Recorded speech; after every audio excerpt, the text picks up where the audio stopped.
গো। আসসালামু আলাইকুম। Commerce academy and nurse একাডেমির পক্ষ থেকে নতুন একটি লাইভ ক্লাসে তোমাদের সবাইকে জানাই স্বাগত। সবাই একটু জয়েন হয়ে নাও।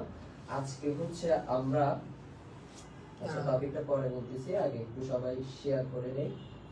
তোমাদের যারা বন্ধু বান্ধব আছে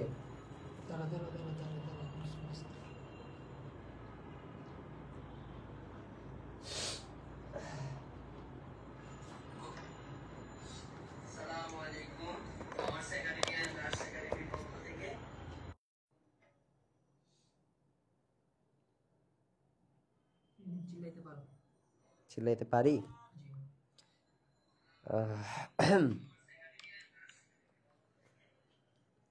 সাউন্ড ঠিক আছে?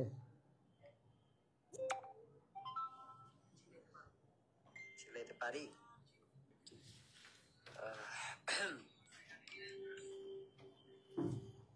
সবাই একটু যুক্ত হয়ে যাও। আজকে হচ্ছে আমরা যে টপিকটা নিয়ে আলোচনা করব সেটা হচ্ছে ব্যবসায়ী সংগঠন ও ব্যবস্থাপনা অর্থাৎ ম্যানেজমেন্ট সেকেন্ড পেপারের প্রথম অধ্যায়, যেটা হচ্ছে আমরা এর আগের ক্লাসে পড়াই নাই অর্থাৎ ডিটেলসে পড়াই নাই, জাস্ট বেসিকটা ধারণা দিয়েছি এবং এমসিকিউর জন্য কিছু হচ্ছে গুরুত্বপূর্ণ প্রশ্ন। আমার গলা আমার নিজেরই বাজে লাগতেছে, তোমাদের কিরকম লাগতেছে? সবাই যদি একটু যুক্ত হও তাহলে একটু আমাকে কমেন্ট করে জানাবা যে আমাকে ঠিকভাবে শোনা যাচ্ছে কি না। একটু কাইন্ডলি বলবেন আমাকে যে ঠিকভাবে শোনা যাচ্ছে কি না, একটু বলবেন। সবাই একটু কমেন্ট করেন। 32 জন আসছে আমাদের সাথে, 34 জন হয়েছে। একটু কমেন্ট করে জানাবেন যে আমাকে ঠিকভাবে শোনা যাচ্ছে কিনা। শোনা যাচ্ছে? কমেন্ট নাই, কিছু নাই, ডিমোটিভেট হয়ে যাচ্ছি তো ভাইয়া। একটু কমেন্ট করে জানান শোনা যাচ্ছে আমাকে ঠিকভাবে।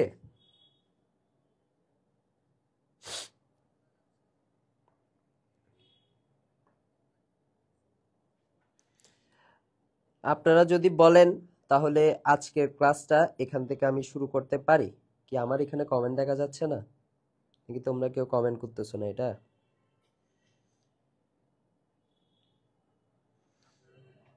এই আমাকে কি শোনা যাচ্ছে ঠিকভাবে?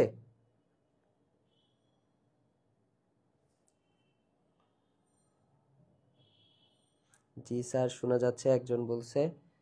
আচ্ছা, তাহলে হচ্ছে আমরা বেশি কথা না বলে আমরা হচ্ছে আমাদের আজকের ক্লাসটা শুরু করে দিব। আজকে হচ্ছে আমরা যে টপিকটা নিয়ে আলোচনা করতে আসছি এই টপিকটা হচ্ছে আসলে ম্যানেজমেন্ট সেকেন্ড পেপারের ফার্স্ট অধ্যায়, যেটার নাম হচ্ছে কি ব্যবস্থাপনার ধারণা। অর্থাৎ এই ব্যবস্থাপনার ধারণা নিয়ে আমরা হচ্ছে গত ক্লাসে অর্থাৎ গত যে লাইভ ক্লাসটা ছিল ওটা তো হচ্ছে আমরা বেসিক কিছু ধারণা দিয়েছি। অর্থাৎ হচ্ছে তোমার কে জনক, তারপরে হচ্ছে ম্যানেজমেন্ট শব্দটা কোথা থেকে আসছে, ম্যানেজমেন্ট কাকে বলে এবং ম্যানেজমেন্টের উপকরণ কয়টা এবং এগুলোর ধারণা কে দিয়েছিল, এই জিনিসগুলো সবগুলো হচ্ছে আমরা এর আগের ক্লাসে পড়ে ফেলছি।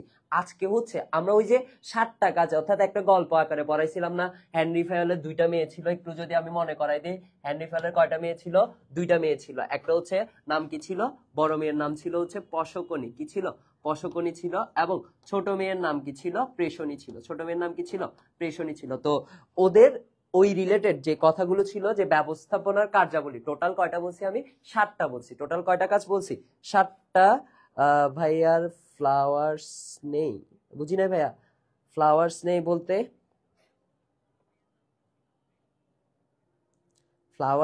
বলতে আমি বুঝি নাই ঠিকভাবে। আচ্ছা আচ্ছা আচ্ছা, একটু দেখো। পশকনি, তারপরে হচ্ছে প্রেষণী, মানে টোটাল হচ্ছে কয়টা পড়ছিলাম? 7টা পড়ছিলাম। টোটাল হচ্ছে কয়টা পড়ছিলাম? তোমার হচ্ছে 7টা পড়ছিলাম কাজ। তো ওই 7টা নিয়ে আজকে জাস্ট সিকিউ প্রশ্নের জন্য হচ্ছে তোমাদের ডিটেলসে আমি একটু আলোচনা করব যে সিকিউতে কোথা থেকে প্রশ্ন আসে। আমরা এর আগের ক্লাসেই বলছিলাম যে কি তোমাদের হচ্ছে এই জায়গা থেকে অর্থাৎ ব্যবস্থাপনা চক্রের এই জায়গা থেকে হচ্ছে তোমাদের মেইনলি এমসিকিউতে প্রশ্ন আসে এবং সিকিউতে অনেকগুলো বেশ কিছু প্রশ্ন চলে আসে। তো ওই ক্লাসে হচ্ছে ডিটেলসে পড়ানোর বা পরিকল্পনা জিনিসটা আসলে কি বা কোত্থেকে আসছে বা এটার ধারণা কে দিছে এই জিনিসটা। তামিম স্যার, স্যার আসসালামু আলাইকুম, কেমন আছেন স্যার? আপনাকে অনেকদিন দেখতে পাচ্ছি না আসলে। আপনি এখন লাইভ ক্লাসে আসি দেখা দিচ্ছেন। আচ্ছা একটু দেখেন, এখানের মধ্যে আমরা হচ্ছে 7টা কাজ নিয়ে আজকে হচ্ছে টোটাল 7টা কাজ নিয়ে বিস্তারিত আলোচনা করব, ঠিক আছে?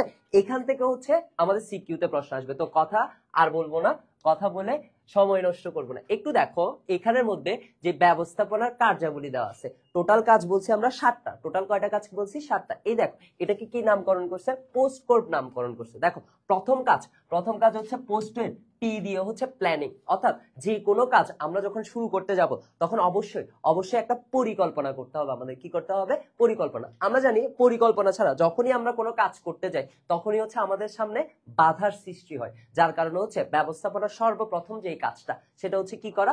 পরিকল্পনা করা। অর্থাৎ যে কোনো কাজের সময় আমরা কি করে ফেলবো? পরিকল্পনা করে ফেলবো, ঠিক আছে? প্ল্যানিং করব, কোন একটা প্ল্যানিং করে ফেলবো। আচ্ছা, চাপ খাওয়ানো কালকে, চাপ খাওয়ালে কালকেই দেখা পাবা। অবশ্যই স্যার, আপনাকে চাপ খাওয়াবো। আসেন, আপনাকে আপনার উসিলায় সবাইকে চাপ খাওয়াবো ইনশাল্লাহ স্যার। আচ্ছা একটু দেখেন এখানের মধ্যে তোমার হচ্ছে প্ল্যানিং এর পর যেই কাজটা আমাদের মোস্ট ইম্পর্টেন্ট সেটা হচ্ছে অর্গানাইজিং বা অর্গানাইজেশন, যেটাকে সংগঠিতকরণ বলে। যেটাকে কি বলে? সংগঠিতকরণ, বা হচ্ছে এটাকে অনেকে সংগঠনও বলে থাকে। এরপর দেখো স্টাফিং। দেখো স্টাফিং মানে হচ্ছে কর্মী সংস্থান। স্টাফিং মানে হচ্ছে কি? কর্মী সংস্থান। ওই যে আমরা বলছিলাম আমাদের যে ব্যবস্থাপনার মধ্যে যে উপকরণটা ছিল, ওই উপকরণকে হচ্ছে আমরা মূল উপকরণ হচ্ছে দুইটা। মূল উপকরণ কয়টা? দুইটা। একটা হচ্ছে মানবীয়, একটা হচ্ছে কি বিয়? মানবীয়, অর্থাৎ একটা হচ্ছে মানুষ আর একটা হচ্ছে অমানবীয়, অর্থাৎ অমানুষ, ঠিক আছে? তাহলে অমানুষ না বলে আমরা কি বলতে পারি? বস্তুগত বলতে পারি। কি বলতে পারি? বস্তুগত। দেখো তাহলে মানবীয় যে উপকরণটা এটাই হচ্ছে সব থেকে ইম্পর্টেন্ট। তোমার হচ্ছে কি উপকরণের মধ্যে সব থেকে ইম্পর্টেন্ট উপকরণ হচ্ছে কর্মী বাহিনী বা হচ্ছে মানুষ। কর্মী বাহিনী বা হচ্ছে কি? মানুষ। যেটা আমরা কিসের থেকে সংগ্রহ করতে পারি? কর্মী সংস্থান কাজটার মাধ্যমে সংগ্রহ করতে পারি। কিসের সাহায্যে? কর্মী সংস্থান। স্যার ক্লাস কি প্রতিদিন চলবে? কমার্সের অবশ্যই স্যার। কমার্সের যতগুলো হচ্ছে গ্রুপ ক্লাস আছে, তারপরে হচ্ছে তোমাদের যেগুলো হচ্ছে জেনারেল সাবজেক্ট আছে ওগুলোর উপর ডেইলি হচ্ছে commerce academy and arts academy পেজে হচ্ছে তোমাদের কি যাবে? লাইভ ভিডিও যাবে, ঠিক আছে? আচ্ছা তাহলে একটু দেখেন কর্মী সংস্থান এই কাজটার মাধ্যমে হচ্ছে আমরা এই যে মানবীয় উপকরণটা সংগ্রহ করি। কোন উপকরণ সংগ্রহ করি? মানবীয় উপকরণ। আচ্ছা এরপরে হচ্ছে ডিরেক্টিং মানে হচ্ছে নির্দেশনা দান। এখন দেখেন আপনি আপনার প্রতিষ্ঠানের মধ্যে কর্মী নিয়ে আসেন। কি নিয়ে আসেন? কর্মী নিয়ে আসছেন। তাহলে দেখেন আপনি যে কর্মী নিয়ে আসছেন ওদেরকে আপনার পরিকল্পনাটা বুঝানোর জন্য ওদেরকে দিক নির্দেশনা দিতে হবে। কি দিতে হবে? দিক নির্দেশনা। এই দিক নির্দেশনা দান কিসের মাধ্যমে? ডিরেক্টিং বা নির্দেশনা দান কাজটার মাধ্যমে হবে। ডিরেক্টিং বা নির্দেশনা দান কাজটার মাধ্যমে হবে। এরপর দেখেন 5 নম্বরে যে কাজটা আছে সেটা হচ্ছে কোঅর্ডিনেটিং বা হচ্ছে সমন্বয় সাধন। এখন দেখেন আপনার যে প্রতিষ্ঠানটা আছে এই প্রতিষ্ঠানে উচ্চ পর্যায়ে আছে, মধ্য পর্যায়ে আছে এবং নিম্ন পর্যায়ে আছে। কি পর্যায়ে আছে? নিম্ন পর্যায়ে। তাহলে দেখেন উচ্চ পর্যায়ে, মধ্য পর্যায়ে এবং নিম্ন পর্যায়ের মধ্যে আপনাকে সমন্বয় করে কাজগুলো করতে হবে। কেন? কারণ একটার সাথে যদি একটার কোনো সমন্বয় না থাকে বা সম্পর্ক না থাকে আপনার পরিকল্পনা মাফিক কাজগুলো কখনোই পূরণ করা কি হবে না? সম্ভব হবে না। যার কারণে নির্দেশনা দানের পরের কাজটা হচ্ছে কি? সমন্বয় সাধন, ঠিক আছে? এরপরে রিপোর্টিং। এরপরে কি আছে? রিপোর্টিং আছে, প্রতিবেদন প্রদান আছে। এরপর সবার লাস্টে হচ্ছে বাজেটিং আছে, বাজেট প্রণয়ন। এই যে একটু আগে তামিম ভাই বললো যে কি আমার বাজেট রেডি আছে নাকি এরকম কিছু একটা বললো, যে একটা বাজেট কি রেডি করে দিব? রেডি করে দিতে পারেন। এই যে বাজেটিং কাজটা নিয়ে হচ্ছে আমরা লিপি ইসলাম ম্যানেজমেন্ট ক্লাস, হ্যাঁ ম্যানেজমেন্ট ক্লাস, এটা জি প্রতিদিন হবে। আচ্ছা একটু দেখেন এখানের মধ্যে সবার লাস্টের কাজটা কি? বাজেট প্রণয়ন। কিন্তু দেখো আমরা যখন ব্যবস্থাপনার মূল কাজগুলো পড়ছিলাম তখন হচ্ছে কয়টা পড়ছিলাম? এই 7টা কিন্তু পড়ি নাই, এই 7টা পড়ি নাই। এখানের মধ্যে আমরা কি কি পড়ছিলাম? ওই যে একটু আগে লিখলাম পর্ষকনী প্রেষণী, অর্থাৎ প্রথম কাজ পড়ছিলাম হচ্ছে কি? পরিকল্পনা। এরপর সেকেন্ড কাজ কি পড়ছিলাম? সংগঠিতকরণ পড়ছিলাম। এরপর কতে পড়ছি? কর্মী সংস্থান। নিতে পড়ছি কি? নির্দেশনা। এরপরে কি পড়ছি? প্রে দিয়ে পড়ছি প্রেষণা, দন্তেশ দিয়ে পড়ছি সমন্বয় সাধন, এবং সর্বশেষ যে কাজটা সেটা হচ্ছে কি? নিয়ন্ত্রণ। সর্বশেষ যে কাজটা সেই কাজটা হচ্ছে কি? নিয়ন্ত্রণ। সাইদা নৌশিন স্যার আসসালামু আলাইকুম। ওয়ালাইকুম আসসালাম।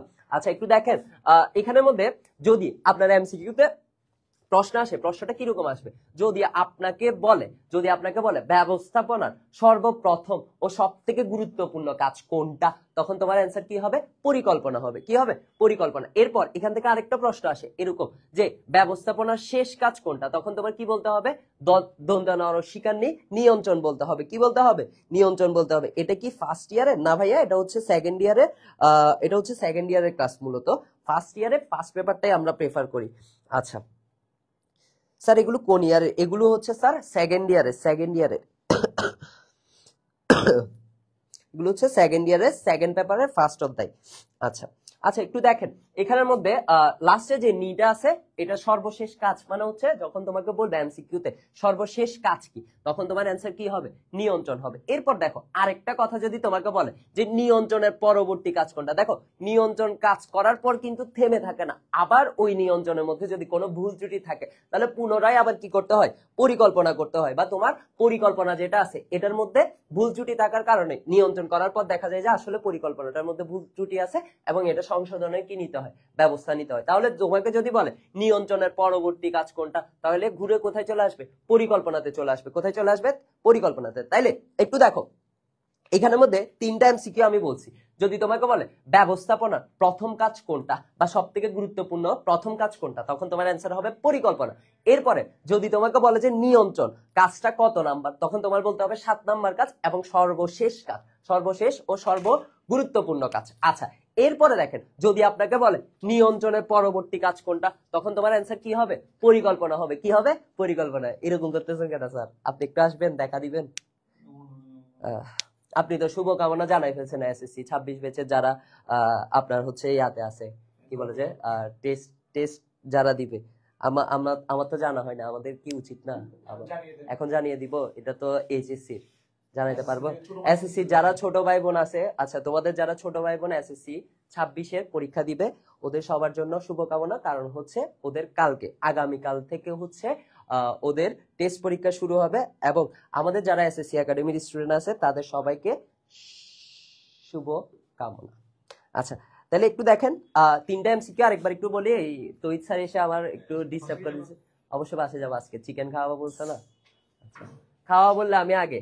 আচ্ছা একটু দেখো তাহলে তোমাকে যদি বলে ব্যবস্থাপনার সর্বপ্রথম কাজ কি, তখন পরিকল্পনা হবে, নিয়ন্ত্রণ এরপর হচ্ছে শেষ কাজ, এরপর নিয়ন্ত্রণের পরবর্তী কাজ কোনটা, পরিকল্পনা। এরপর দেখো আরেকটা প্রশ্ন আসে যে তোমার হচ্ছে পরবর্তী পরিকল্পনার ভিত্তি হিসেবে কাজ করে কোনটা, অর্থাৎ পরবর্তী যে পরিকল্পনাটা থাকে এটার ভিত্তি হিসেবে কি কাজ করে, তখন তোমার অ্যান্সার হবে নিয়ন্ত্রণ। কি হবে, নিয়ন্ত্রণ হবে। তাহলে নিয়ন্ত্রণ কি কি কাজ, নিয়ন্ত্রণ হচ্ছে শেষ কাজ, আবার এটা পরবর্তী একটা পরিকল্পনা ভিত্তি হিসেবে কাজ করবে। অর্থাৎ পরবর্তী পরিকল্পনাটা কি সংশোধন করা প্রয়োজন কি প্রয়োজন না, এটা হচ্ছে কিসের উপর নির্ভর করে, নিয়ন্ত্রণের উপর নির্ভর করে। কিসের উপর নির্ভর করে, নিয়ন্ত্রণের উপর। অনেক কথা বলে ফেলছে, এখন জাস্ট ডিটেইলস একটু বলবো। পরিকল্পনা কাকে বলে, সংগঠিতকরণ কাকে বলে, কর্মী সংস্থান, নির্দেশনা, এই জিনিসগুলো কাকে বলে, এই জিনিসটা নিয়ে একটু পরবর্তী স্লাইডে চলে যাচ্ছি আমরা।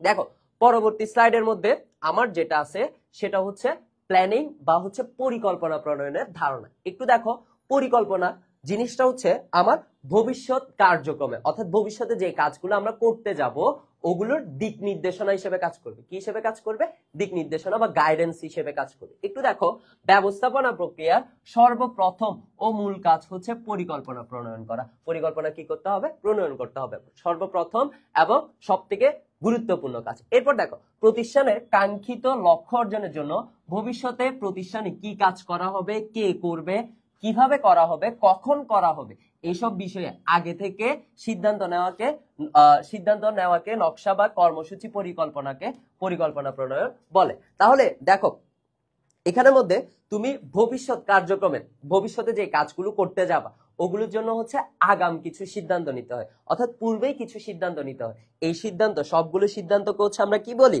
এই সবগুলো সিদ্ধান্তকে আমরা হচ্ছে পরিকল্পনা বলি। এখন এখানে থেকে কয়েকটা এমসিকিউ আমি বলে দেই যে যদি তোমাকে বলে পরিকল্পনাকে কিসের সাথে তুলনা করা হয়, যদি তোমাকে কি বলে পরিকল্পনা যেটা আছে এটাকে কিসের সাথে তুলনা করা হয়, তাহলে যদি তোমাকে বলে যে কিসের সাথে তুলনা করা হয় তখন তোমার অ্যান্সার হবে আয়না বা দর্পণের সাথে। আয়না বা কিসের সাথে, দর্পণের সাথে।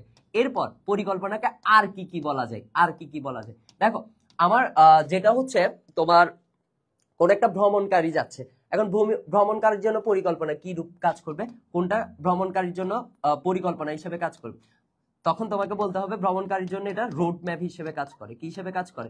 রোড ম্যাপ হিসেবে কাজ করে। এই জিনিসটা একটু মনে রাখবা। তাহলে যদি তোমাকে বলা হয় যে পরিকল্পনাকে কিসের সাথে তুলনা করা হয়, আয়না বা দর্পণ বলা হয়। আয়না বা কি বলা হয়? দর্পণ বলা হয়। এরপর পরিকল্পনাকে বলা হয় নীল নকশা, যদিও বা লাল কালি দিয়ে লিখতেছি, কিন্তু এটাকে লাল নকশা বলবো না, কি নকশা বলবো? নীল নকশা বলবো। কি বলবো? নীল নকশা। এরপর ভ্রমণকারীর জন্য এটা কি হিসেবে কাজ করবে?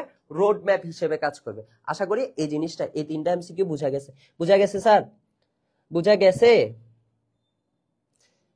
বুঝা গেছে স্যার? একটু বলেন, কষ্ট করে বলেন, বুঝা কি গেছে নাকি? স্যার একটু বুঝা গেলে বলেন, এই তিনটা জিনিস কি বুঝা গেছে? এমসিকিউতে আসলে পারবো? পারবো নাকি পারবো না এটা বলেন। পারবো নাকি পারবো না এটা একটু বলেন। ভাইয়া পারবো নাকি পারবো না এটা একটু বলেন। যে পরিকল্পনাকে যদি বলে যে কিসের সাথে তুলনা করা হয়, তাহলে আমরা কি পারবো যে আয়না বা দর্পণের সাথে তুলনা করা হয় এই জিনিসটা? ভাই কয়টা মানুষ দেখতেছে? এই কয়েকটা মানুষ উত্তর দিলে তো অনেকগুলো উত্তর হয়ে যায়। একটু বলেন। বলে না।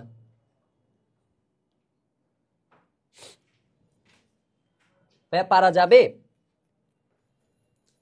পারা যাবে? বলেন একটু বলেন। পরিকল্পনাকে কিসের সাথে তুলনা করা হয়? আয়না বা দর্পণের সাথে। এরপর আর কি বলা হয়? নীল নকশা বলা হয়। এরপরে হচ্ছে আর কি বলা হয়? ভ্রমণকারীর জন্য এটা কি হিসেবে গণ্য হয় বা বিবেচিত হয়? রোড ম্যাপ হিসেবে। কি হিসেবে? রোড ম্যাপ হিসেবে। আচ্ছা গেল। আচ্ছা এবার হচ্ছে দেখেন, আমরা হচ্ছে অর্থাৎ পরিকল্পনা হচ্ছে কোনো কিছু শুরু করার আগে, কোনো কিছু কি করার আগে? শুরু করার আগে সে বিষয়ে চিন্তা করে কাজের রূপরেখা তৈরি করা। ধরা যাক, দেখেন এখানে একটা উদাহরণ দিছি, ধরা যাক কলেজের শিক্ষার্থী ও শিক্ষকদের নিয়ে একটি পিকনিক আয়োজন করা হবে। আচ্ছা একটু ভালো কথা, পিকনিকের কথা থেকে একটা পিকনিকের তোমাদেরকে একটা কমার্স একাডেমির পক্ষ থেকে, আর্টস একাডেমির পক্ষ থেকে হচ্ছে তোমাদেরকে আগামী মাসের অর্থাৎ ডিসেম্বরের 15 তারিখ হচ্ছে যদিও বা সম্ভাব্য ডেট 15 তারিখ, 15 তারিখ সম্ভাব্য ডেট ধরা হয়েছে, কিন্তু এই ডেটটা একটু চেঞ্জ হতে পারে। তোমাদেরকে একটা পিকনিকের আয়োজন করতেছি, ঠিক আছে? ওই পিকনিকে যাতে সবাই যাই। আর যারা হচ্ছে আমাদের কমার্স একাডেমির সাথে পিকনিকে গেছেন, আগের বারও কিন্তু আমরা অনেক মজা করছি। একটু চাইলে আপনারা কষ্ট করে কমার্স একাডেমির পেজ যখন উঠাবেন, তখন দেখবেন অনেকগুলো ভিডিও আছে, মজা মজা অনেকগুলো ভিডিও আছে, ঠিক আছে? তো আপনাদেরকে নিয়েও আমরা একটা পিকনিকে যাওয়ার ব্যবস্থা করতেছি, ঠিক আছে? আচ্ছা একটু দেখেন, পিকনিক আয়োজন করা হবে, অধ্যক্ষ মহোদয় একটি কমিটি গঠন করছে। একটি কি গঠন করছে? কমিটি। এক্ষেত্রে কমিটিকে আগেই পিকনিকের তারিখ, স্থান, যাওয়ার উপায়, খাবারের মেনু, চাঁদার পরিমাণ প্রভৃতি বিষয়ে সিদ্ধান্ত নিতে হবে। এই কাজটিকে কি বলা হচ্ছে? পরিকল্পনা বলা হচ্ছে। আচ্ছা দেখো, এখানের মধ্যে যে পরিকল্পনা কাজটা, এখানের মধ্যে মূলত কয়েকটা জিনিস আছে। কি কি করা হবে, কখন করা হবে, কোথায় হবে, কার সাথে হবে, এই জিনিসগুলো সবগুলো আগে থেকে চিন্তা করে রাখাকে, আগে থেকে চিন্তা করে রাখাকে কি বলে? পরিকল্পনা বলে। এখানের মধ্যে অনেকে আছেন, দেখেন গার্লফ্রেন্ডের সাথে যখন ঘুরতে যান বা বয়ফ্রেন্ডের সাথে যখন ঘুরতে যান, পরিকল্পনা করে রাখেন কোথায় গেলে কে দেখবে না, কোথায় গেলে ধরা খাবো, এই জিনিসগুলো আগে থেকে চিন্তা করে যান। তাহলে এই যে আগে থেকে চিন্তা করতেছেন, আগে থেকে চিন্তা করার বিষয়টাকেই বলা হচ্ছে কি? পরিকল্পনা। কি বলা হচ্ছে?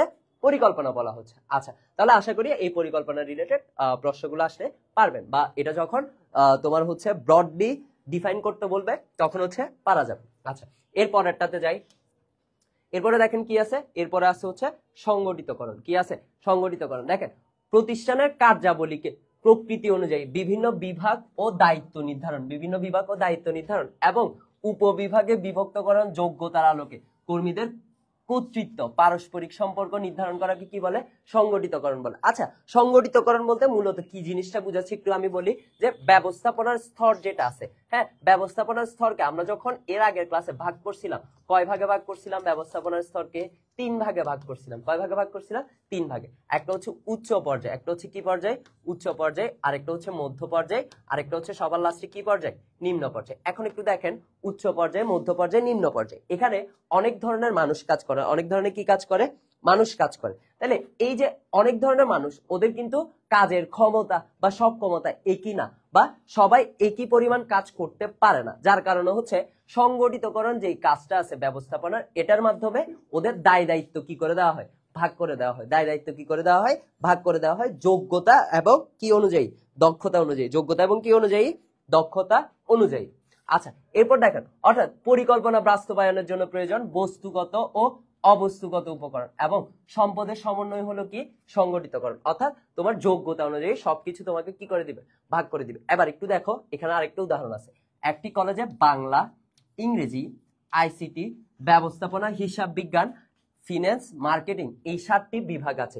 প্রতিটি বিভাগে একজন চেয়ারম্যান সহ 10 জন করে শিক্ষক আছে। প্রত্যেক শিক্ষক নিজস্ব বিভাগের পাঠদান সহ বিভাগীয় অন্যান্য দায়িত্ব কি করে থাকে, পালন করে থাকে। এক্ষেত্রে প্রতিটি বিভাগের দায়িত্ব ও কাজের সাথে বিভাগীয় শিক্ষকদের সম্পর্ক নির্ধারণ করে দেওয়াই হলো সংগঠিতকরণ। অর্থাৎ এখানের মধ্যে যে জিনিসটা বুঝাতে চাচ্ছি, একটা তোমার হচ্ছে ভার্সিটির বা হচ্ছে কোন একটা কলেজের অনেকগুলো বিভাগ থাকে, অনেকগুলো কি থাকে, বিভাগ থাকে। যে হচ্ছে তোমার ধরো অ্যাকাউন্টিং পড়াতে পারে, সে কি কখনো বাংলা পড়াইতে পারবে? পারবে, অনেকে পারে অনেকে পারে না। দেখো, যে হচ্ছে হিসাব বিজ্ঞানে পারদর্শী, ও আবার কি পড়াতে পারে না, বাংলা পড়াতে পারে না। আবার যে বাংলায় পারদর্শী, সে কখনো কি পড়াতে পারবে না, আইসিটি পড়াতে পারবে না, বা ওটা নিয়ে তেমন কোনো ওর কি থাকবে না, পারদর্শী ভাবে পড়ানোর সক্ষমতা থাকবে না। তো যার কারণে হচ্ছে এখানে প্রত্যেকটা বিভাগের মধ্যে আলাদা আলাদা করে শিক্ষক কি করে দেওয়া হয়, নিযুক্ত করে দেওয়া হয়। এটাকে, এই কাজটাকে বলা হচ্ছে ব্যবস্থাপনা, এই কাজটাকে কি বলা হচ্ছে, সংগঠিতকরণ বলা হচ্ছে। কি বলা হচ্ছে, সংগঠিতকরণ। ভাই একটা মিনিট একটু আসতেছি।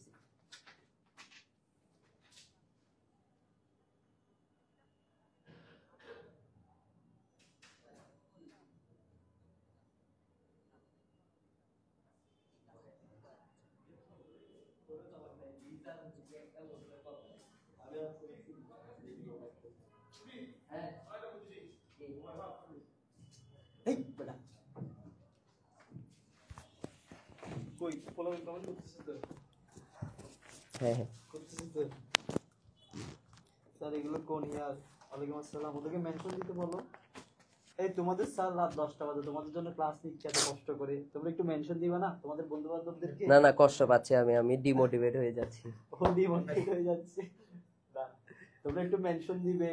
এই যে বুঝছি, কমেন্ট করবে। তোমাদেরকে তো সবসময় একটা কথা বলি যে অফলাইনে ক্লাস নেওয়া আর অনলাইনে ক্লাস নেওয়ার মধ্যে সবচেয়ে মানে মেইন পার্থক্য যেটা, সেটা হচ্ছে অনলাইনে ক্লাস নিলে স্টুডেন্ট সামনে থাকে না, কথা না বললে বোঝা যায় না, বুঝা যায় না আসলে, মানে ওর থেকে ডিমোটিভেট লাগতেছে বাস্তব। একটু কথা বলো, কমেন্ট করো। এই যে পরিকল্পনা, এত সুন্দর উদাহরণ দিচ্ছি যে গার্লফ্রেন্ডের সাথে কোথায় গেলে ভালো করে কেউ দেখবে না, এগুলোই বলতেছি, মজা দিচ্ছি, হচ্ছে না, নিজেই নিজের মজা নিচ্ছি, আবার নিজেই নিজের মজা দিচ্ছি, ওরকম লাগতেছে। কমেন্ট করবে, তোমরা শেয়ার করো, মেনশন করো। এগুলো না গুলি কেমনে হবে বলো? একটা স্যার এত কষ্ট করে ক্লাস নিচ্ছে, বিকাশ করো, কথা বলো, বিকাশ করা লাগবে না। এ আল্লাহ, প্রথমে শেয়ার করতে বলো নাই? প্রথমে শেয়ার করছিল যে তখন আসছে যে কত 30 মতো। আচ্ছা, যা আছে তা আছে। শীতকালে রাত তো একটু like comment subscribe, like comment subscribe कीजिए, अगर अच्छा लगे तो भी সাবস্ক্রাইব कीजिए।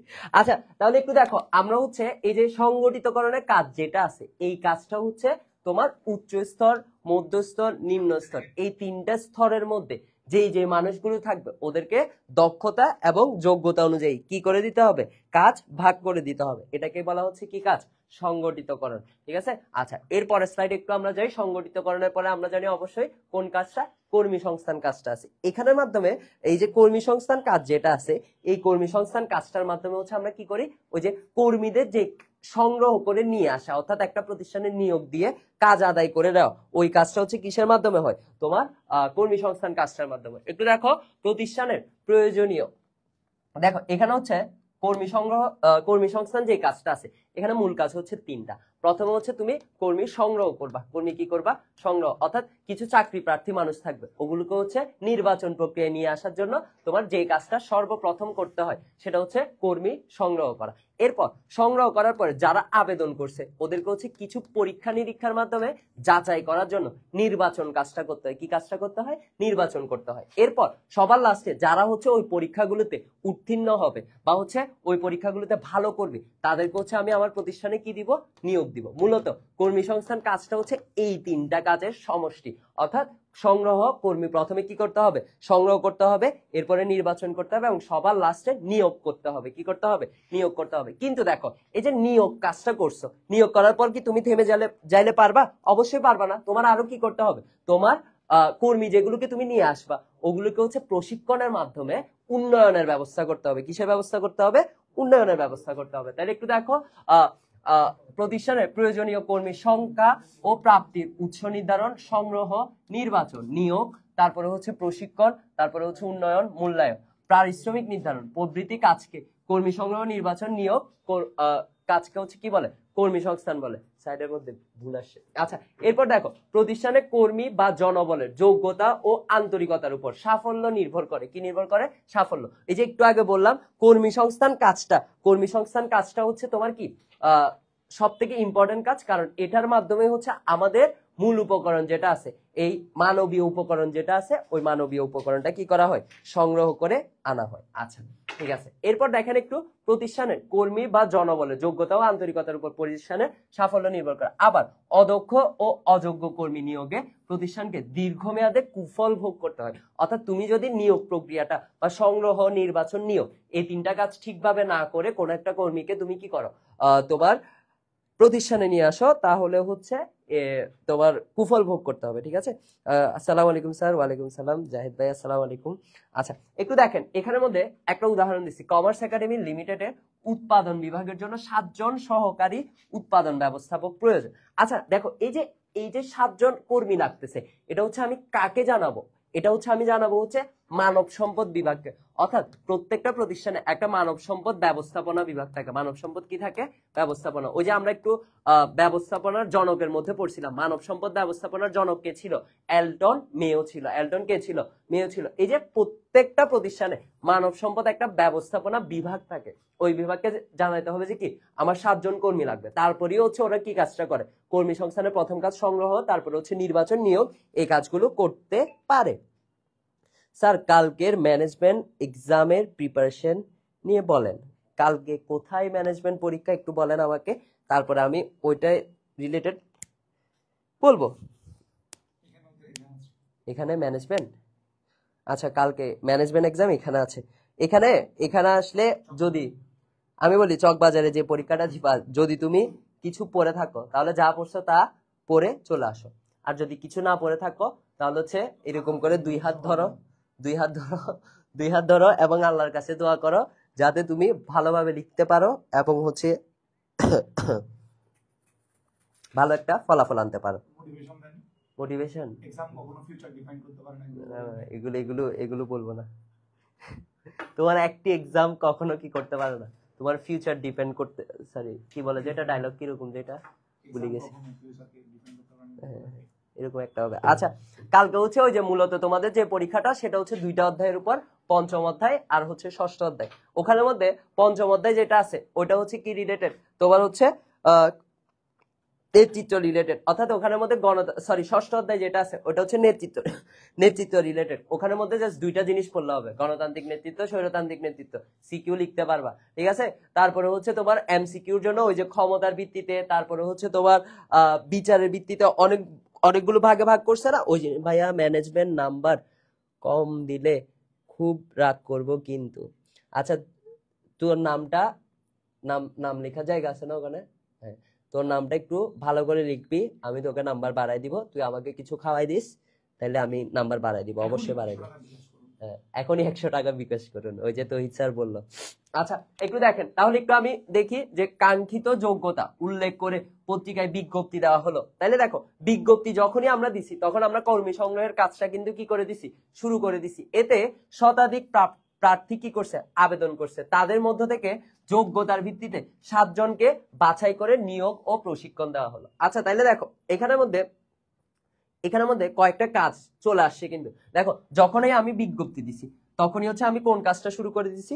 কর্মী সংগ্রহের কাজটা শুরু করে দিছি। এতে শতাধিক প্রার্থী আবেদন করলো। আবেদন করার মাধ্যমে যখন আবেদন করছি ওদেরকে হচ্ছে একটা পরীক্ষার ব্যবস্থা করছি। কিসের ব্যবস্থা করছি? পরীক্ষা। তাহলে যখনই আমরা পরীক্ষার ব্যবস্থা করছি তখনই হচ্ছে আমরা কোন কাজটা করে ফেলছি? নির্বাচন কাজটা করে ফেলছি। এরপর দেখো, সবার লাস্টে যোগ্যতার ভিত্তিতে 7 জনকে বাছাই করে নিয়োগ ও প্রশিক্ষণ দেওয়া হলো। তার মানে হচ্ছে এই 3টা টোটাল কাজ, এই 3টা কাজের সমষ্টিকে মূলত আমরা কি বলতেছি? যে কর্মী সংস্থান কাজ বলতেছি। তাহলে দেখো, 3 বছর পর প্রতিষ্ঠানটি দক্ষতা মূল্যায়ন করে তাদের 2 জনকে ব্যবস্থাপক পদে পদোন্নতি দেয়। দেখো, কর্মী সংস্থান যে কাজটা আছে এখানের মধ্যে আরো 2টা কাজ ইনক্লুড করো। একটা হচ্ছে তোমার পদোন্নতি, আর একটা হচ্ছে পদাবনতি। দেখো, পদোন্নতি যে কাজটা আছে, পদোন্নতি স্যার আমিও কি ক্লাস করতে পারবো? অবশ্যই পারবা শ্রেয়া। পারবা পারবা, হ্যাঁ পারবা। আচ্ছা তাহলে একটু দেখো, পদোন্নতি আরেকটা হচ্ছে কি পদাবনতি। তাহলে দেখো যখন হচ্ছে তোমাকে পুরস্কার স্বরূপ তোমাকে হচ্ছে পুরস্কার দিতে চাইবে বা পুরস্কৃত করতে চাইবে তোমার কাজের জন্য, তখন হচ্ছে তোমাকে কি করবে, যে তখন তোমাকে কোন একটা পদের থেকে উচ্চ একটা পদে পদোন্নতি করে দিবে। আবার যখন তোমাকে শাস্তি দিতে চাইবে, অর্থাৎ তুমি কোন একটা কাজ ঠিক মতো করতে চাও না, তখন তোমাকে পদাবনতি করে দিবে, অর্থাৎ তুমি যে উচ্চ পদে আছো ওটা থেকে নিচে নামাই দিবে, অথবা তোমাকে কোন একটা জায়গায় ট্রান্সফার করে দিবে বা বদলি করে দিবে। ঠিক আছে, তাহলে একটু দেখো পদোন্নতি দেয়। আচ্ছা পদোন্নতি যেটা আছে এটা আবার তিনটা ভিত্তিতে দেওয়া হয়। কয়টা ভিত্তিতে দেওয়া হয়? তিনটা। একটা হচ্ছে জ্যেষ্ঠতার ভিত্তিতে। কিসের ভিত্তিতে? জ্যেষ্ঠতার ভিত্তিতে। আরেকটা হচ্ছে যোগ্যতার ভিত্তিতে। আরেকটা হচ্ছে 3 নাম্বার যেটা, সেটা হচ্ছে জ্যেষ্ঠতা ও যোগ্যতা উভয়ের ভিত্তিতে। তার মানে একটু দেখো, জ্যেষ্ঠতা মানে কি, ধরো কোন একটা প্রতিষ্ঠানে আমি 10 বছর ধরে কাজ করতেছি, কিন্তু তুমি 20 বছর ধরে কাজ করতেছো। কয় বছর ধরে কাজ করতেছো? 20 বছর ধরে। তাহলে আমার থেকে বড় কে? তুমি। তাহলে 20 বছর ধরে যে কাজটা করতেছো, অর্থাৎ বড় মানুষটাকে বয়সের ভিত্তিতে বা এক্সপেরিয়েন্সের ভিত্তিতে যে মানুষটাকে পদোন্নতি দেয়, ওটাকে বলা হয় জ্যেষ্ঠতার ভিত্তিতে। কিসের ভিত্তিতে? জ্যেষ্ঠতার ভিত্তিতে। এখন ধরো কোন একটা মানুষ 10 বছর কাজ করতেছে, কোন একটা মানুষ 20 বছর কাজ করতেছে। এখন যে 20 বছর কাজ করতেছে, ঠিক আছে, তাহলে ওর কোনো ধরনের কি নাই? যোগ্যতা নাই। ওর কোনো ধরনের কি নাই? যোগ্যতা বা দক্ষতা তেমন একটা ভালো না। কিন্তু যে 10 বছর ধরে কাজ করতেছে, সে অল্প সময়ে হচ্ছে বেশি দক্ষ হয়ে গেছে, কাজের প্রতি কি হয়ে গেছে? বেশি দক্ষ বা যোগ্যতা অর্জন করে ফেলছে। তখন ওই মানুষটাকে যদি পদোন্নতি করে, তাহলে হচ্ছে এটা কিসের ভিত্তিতে হবে? যোগ্যতার ভিত্তিতে। এখন দেখো, একটা মানুষ এরকমও হতে পারে না যে 20 বছর ধরে কাজ করতেছে, ওই সব থেকে কি দক্ষ, ওই সব থেকে বড় ওই প্রতিষ্ঠানে বা এক্সপেরিয়েন্সড মানুষ। তাহলে ওই যে দুইটার ভিত্তিতে যখন পদোন্নতি দিবে, তখন সেটাকে বলা হয় কি? জ্যেষ্ঠতা এবং যোগ্যতার ভিত্তিতে পদোন্নতি। তাহলে আশা করি এই জিনিসটা বোঝা গেছে। তাহলে একটু দেখো, উৎপাদন বিভাগে 3 জন ব্যবস্থাপকের বয়স 60 বছর পূর্ণ হয়, তাদেরকে অবসরে পাঠাই দিচ্ছে। তাহলে এগুলো হচ্ছে কর্মী সংস্থানের একটা কাজ, অর্থাৎ কর্মী ছাঁটাই করা, কর্মী বাছাই করা, কর্মী নিয়োগ দেওয়া, এই সবগুলো কাজের সমষ্টিকে হচ্ছে মূলত কি বলে? তোমার হচ্ছে কর্মী সংস্থান কাজ বলে। আচ্ছা, আশা করি বোঝা গেছে। এরপরে পরের স্লাইডে যাই। এরপরের স্লাইডে কি আছে একটু দেখো, নেতৃত্ব আছে। নেতৃত্ব বা হচ্ছে নির্দেশনা, নেতৃত্ব বা কি নির্দেশনা আছে। আচ্ছা দেখো ভাইয়া, আপনার বুঝানোর স্টাইলটা সেরা লাগে, ধন্যবাদ ধন্যবাদ ধন্যবাদ, অসংখ্য ধন্যবাদ।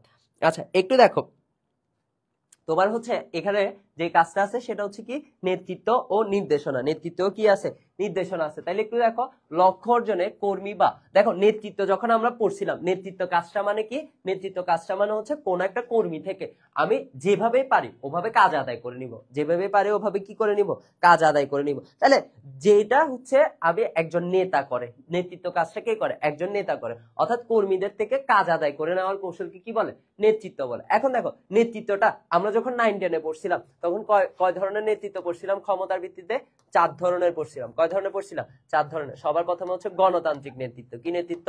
গণতান্ত্রিক নেতৃত্ব। দেখো এরপরে হচ্ছে 2 নাম্বার যেটা ছিল, সেটা হচ্ছে কি নেতৃত্ব? স্বৈরতান্ত্রিক নেতৃত্ব। কি তান্ত্রিক নেতৃত্ব? স্বৈরতান্ত্রিক নেতৃত্ব।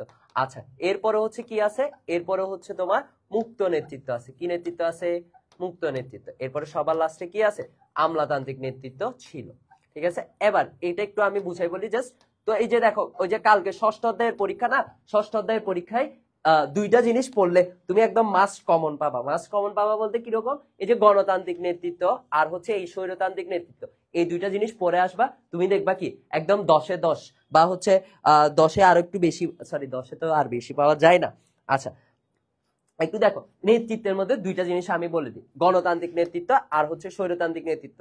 যদি নেতৃত্ব থেকে, নেতৃত্ব অধ্যায়টা থেকে প্রশ্ন আসে, সেটা বোর্ড কোয়েশ্চেন হোক, তোমার একটা প্রশ্ন কোথা থেকে আসবে? ক্ষমতার ভিত্তিতে যে গণতান্ত্রিক নেতৃত্ব আর হচ্ছে স্বৈরতান্ত্রিক নেতৃত্ব আছে, এই দুইটা প্রশ্ন থেকে একটা থেকে আসবে, বা তোমাকে পার্থক্য লিখতে বলবে। কি লিখতে বলবে?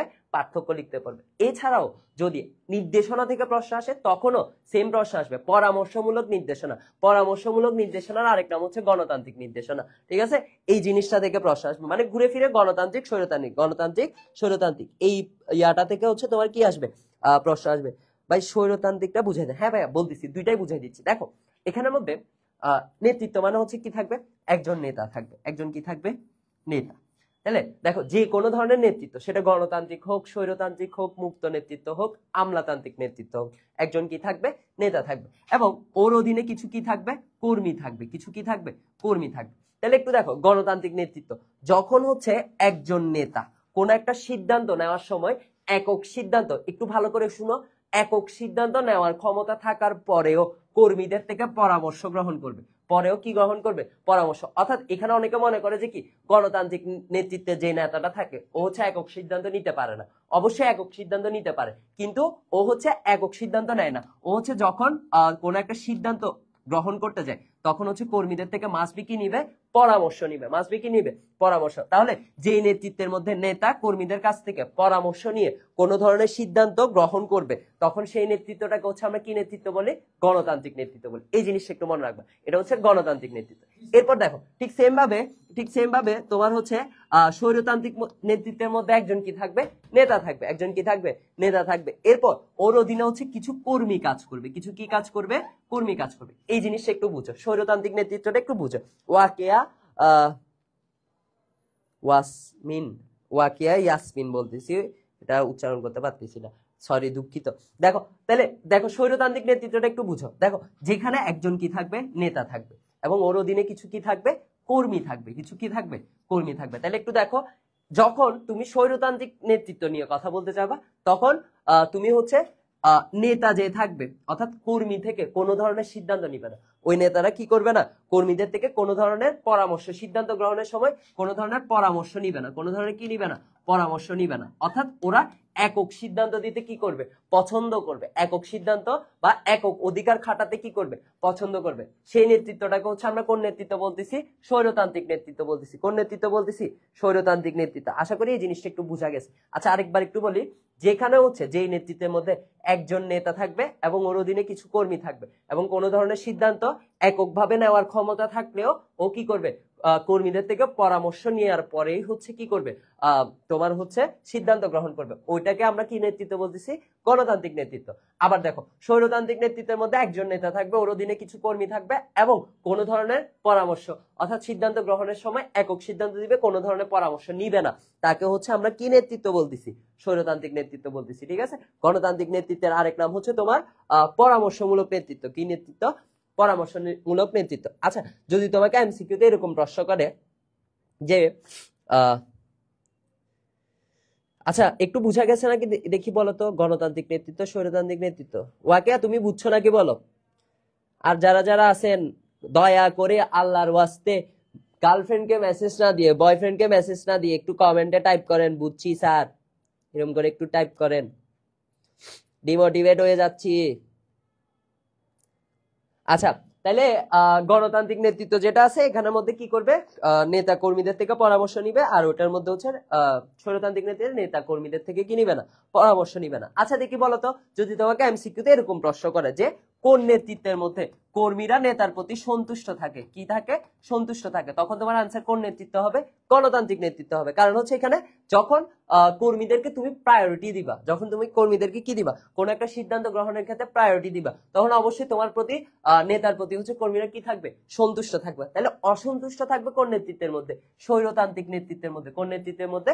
স্বৈরতান্ত্রিক নেতৃত্বের মধ্যে। তাহলে যদি তোমাকে বলে যে যে কোন নেতৃত্বের মধ্যে হচ্ছে নেতা, কোন নেতৃত্বের মধ্যে কর্মীরা নেতার প্রতি সন্তুষ্ট থাকে, তাহলে অ্যান্সার হবে গণতান্ত্রিক। আর যদি তোমাকে বলে যে কোন নেতৃত্বের মধ্যে অসন্তুষ্ট থাকে, তাহলে তোমার অ্যান্সার কি হবে? স্বৈরতান্ত্রিক বা স্বৈরচারী নেতৃত্ব হবে। স্বৈরতান্ত্রিক বা কি হবে? স্বৈরচারী নেতৃত্ব হবে। আশা করি এই জিনিসটা বোঝা গেছে।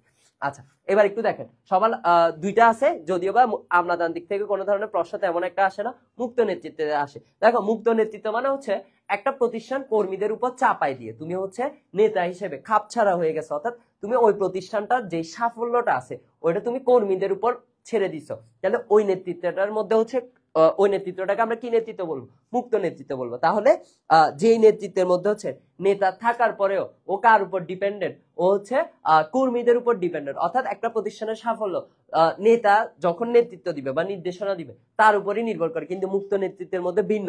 যদি কর্মী ভালো হয় তাহলে তোমার প্রতিষ্ঠানটা উন্নতি হবে, যদি তোমার কর্মী ভালো না হয় তাহলে হচ্ছে তোমার প্রতিষ্ঠানটা কি হয়ে যাবে? অবনতির দিকে চলে যাবে। আচ্ছা আচ্ছা তাহলে আশা করি এই জিনিসটা বোঝা গেছে। তাহলে হচ্ছে ওই যে ষষ্ঠ অধ্যায় নেতৃত্ব যে পরীক্ষাটা হবে কালকে, ওখান থেকে হচ্ছে তোমার এই প্রশ্নগুলো আসার সম্ভাবনা খুবই খুবই 100%। আচ্ছা তাহলে এই জিনিসটা আশা করি বোঝা গেছে। আচ্ছা তাহলে একটু দেখেন এখানের মধ্যে নেতৃত্ব নিয়ে আরো অনেক কথা বলছে। দেখো লক্ষ্য অর্জনে কর্মী বা সদস্যদের প্রভাবিত করে সম্ভাব্য সামর্থ্য কাজে লাগানোর কৌশলকে কি বলে? নেতৃত্ব বলে। লক্ষ্য অর্জনে নেতৃত্বের মাধ্যমে সদস্যদের মধ্যে ইতিবাচক মনোভাব তৈরি হয়। আবার কর্মী বা অধীনস্থদের করণীয় কাজ সম্পর্কে জানানো, আদেশ নির্দেশ দান, তত্ত্বাবধান করাকে কি বলে? নির্দেশনা বলে। অর্থাৎ তুমি কর্মীদেরকে কাজের প্রতি আগ্রহী করে তোলার জন্য একটা দিক নির্দেশনা দিচ্ছ, এটাকে হচ্ছে কি বলে? নির্দেশনা বলে। এরপর অর্থাৎ নির্দেশনা হলো লক্ষ্য অর্জনে কর্মীদের করণীয় সম্পর্কে জানানো। অনেকে নির্দেশনা ও সমন্বয় সাধনকে নেতৃত্বের আওতাভুক্ত হিসেবে কি করে? বিবেচনা করে। অর্থাৎ নির্দেশনা আর নেতৃত্ব দুইটাই হচ্ছে প্রায় সেম, দুইটাই হচ্ছে কি প্রায় সেম, জাস্ট সংজ্ঞার মধ্যে একটু কি আছে? ভিন্নতা আছে। আচ্ছা একটু দেখেন, ধরা যাক উদাহরণস্বরূপ বলা যায় মিস্টার জাহেদ কমার্স পয়েন্টের বিক্রয় ব্যবস্থাপক। জাহেদ কমার্স পয়েন্ট হচ্ছে বিক্রয় ব্যবস্থাপক। তার অধীনে 200 জন বিক্রয় কর্মী কাজ করে। কয়শো জন কাজ করে? 200 জন কাজ করে। তিনি বিক্রয় কর্মীকে প্রতিষ্ঠানের লক্ষ্য, উদ্দেশ্য, বিক্রির টার্গেট নিয়ে এমন ভাবে প্রভাবিত করেন যেন তা পূরণের জন্য সবাই সর্বাত্মক কি করে? চেষ্টা করে। এই যে কাজ আদায় করে নিচ্ছে যেভাবেই হোক ওভাবে তোমাকে অর্ডার দিয়ে বা হচ্ছে তোমার সাথে পরামর্শ করে, তারপরে হচ্ছে তোমাকে নির্দেশনা দিয়ে তোমার থেকে কাজ যে আদায় করে নিচ্ছে বা কর্মীদের থেকে যে কাজ আদায় করে নিচ্ছে, এটাকেই বলা হচ্ছে কি? নেতৃত্ব দান। এটাকেই কি বলা হচ্ছে? নেতৃত্ব দান। ঠিক আছে। মুক্ত কি লাগামহীন নেতৃত্ব, বুঝছেন? হ্যাঁ, মুক্ত নেতৃত্বের আরেক নাম হচ্ছে লাগামহীন নেতৃত্ব। মুক্ত নেতৃত্বের আরেক নাম কি? লাগামহীন নেতৃত্ব। আর আমলাতান্ত্রিকের আরেক নাম হচ্ছে পিতৃত্বমূলক নেতৃত্ব। ঠিক আছে। ভাই জায়েদ বলেন কি বলবো? জায়েদ বলতাম। আচ্ছা মিস্টার জায়েদ কমার্স পয়েন্ট, খুশি এবার? আচ্ছা তাহলে একটু দেখেন নেতৃত্ব। তাহলে নেতৃত্ব কাজটা কি? তোমার থেকে বা কর্মীদের থেকে হচ্ছে কোন একজন নেতা বা হচ্ছে কোন একটা তোমার নির্দেশক তোমার থেকে কাজ আদায় করে নিবে, এটার কৌশলকে হচ্ছে কি বলতেছে? নেতৃত্ব বলতেছে। ঠিক আছে। আচ্ছা তাহলে একটু দেখেন এরপরে যে কাজটা আছে সেই কাজটা হচ্ছে প্রেষণা। এই কাজটা হচ্ছে কি? প্রেষণা। এখন দেখেন আপনি যখন একটা প্রতিষ্ঠানে কাজ করতেছেন, ঠিক আছে, এখন অনেকগুলো কাজ আপনি চাইলে কি করতে পারেন? অনেকদিন করতে করতে করতে করতে করতে করতে অভ্যস্ত হয়ে যেতে পারেন, কিন্তু কাজের মধ্যে মাঝে মধ্যে একঘেয়েমি চলে আসে না? যেমন আমাদের স্টুডেন্টদের যেটা হয় সেটা হচ্ছে পড়ালেখার মধ্যে একঘেয়েমি চলে আসে। তাহলে একঘেয়েমি চলে আসে, পড়ালেখার মধ্যে একঘেয়েমি যদি চলে আসে তাহলে আমরা কি করি? আমরা হচ্ছে কতক্ষণ মোবাইল টিভি, কতক্ষণ হচ্ছে রিলস দেখি, বা হচ্ছে আমরা যারা আছি তারা হচ্ছে কি করি? ট্যুরে যাই বা কোন একটা ঘুরতে যাওয়ার প্লেস, সরি একই তো কথা, ট্যুরেই যাই। ঠিক আছে। তো ট্যুরে যাওয়ার পর মাইন্ড ফ্রেশ করে আবার কি করি? পড়তে বসি। ঠিক সেম ভাবে একটা প্রতিষ্ঠানে যখন আপনি অনেকদিন যাবত কাজ করবেন, কাজটার প্রতি আপনি পারদর্শী হবেন এবং কাজটার মধ্যে মাঝে মধ্যে আপনার ক্লান্ত অনুভূতি হতে পারে, তারপর হচ্ছে একঘেয়েমিতা চলে আসতে পারে। তাহলে দেখেন ওইটা না আসার জন্য বা ওইটা থেকে দূর করার জন্য এই কাজটা খুবই খুবই গুরুত্বপূর্ণ। অর্থাৎ প্রেষণা কাজটা মানে হচ্ছে তোমাকে মোটিভেট করবে, তোমার কাজটা কিভাবে করলে কিভাবে হবে বা সহজ কিভাবে হবে, ওই কিভাবে করলে কঠিন হয়ে যাবে, এই সবগুলো জিনিস অর্থাৎ তোমাকে হচ্ছে কাজের প্রতি আগ্রহী করে তোলার জন্য যতগুলো জিনিস করতে হয়, যতগুলো কাজ করতে হয়, সবগুলো কাজের সমষ্টিকে হচ্ছে আমরা কি বলি? প্রেষণা বলি। তাহলে একটু দেখেন কি লিখছে?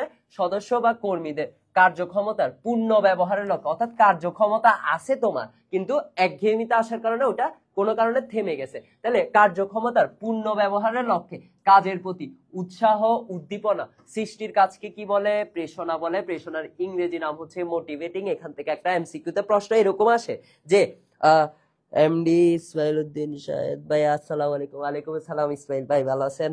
আচ্ছা আচ্ছা তাহলে একটু দেখেন যে প্রেষণা বলে। আচ্ছা একটু দেখেন কি বলতে চাইছিলাম, ভুলে গেছি কি বলতে চাইছিলাম। আমি কি বলতেছিলাম?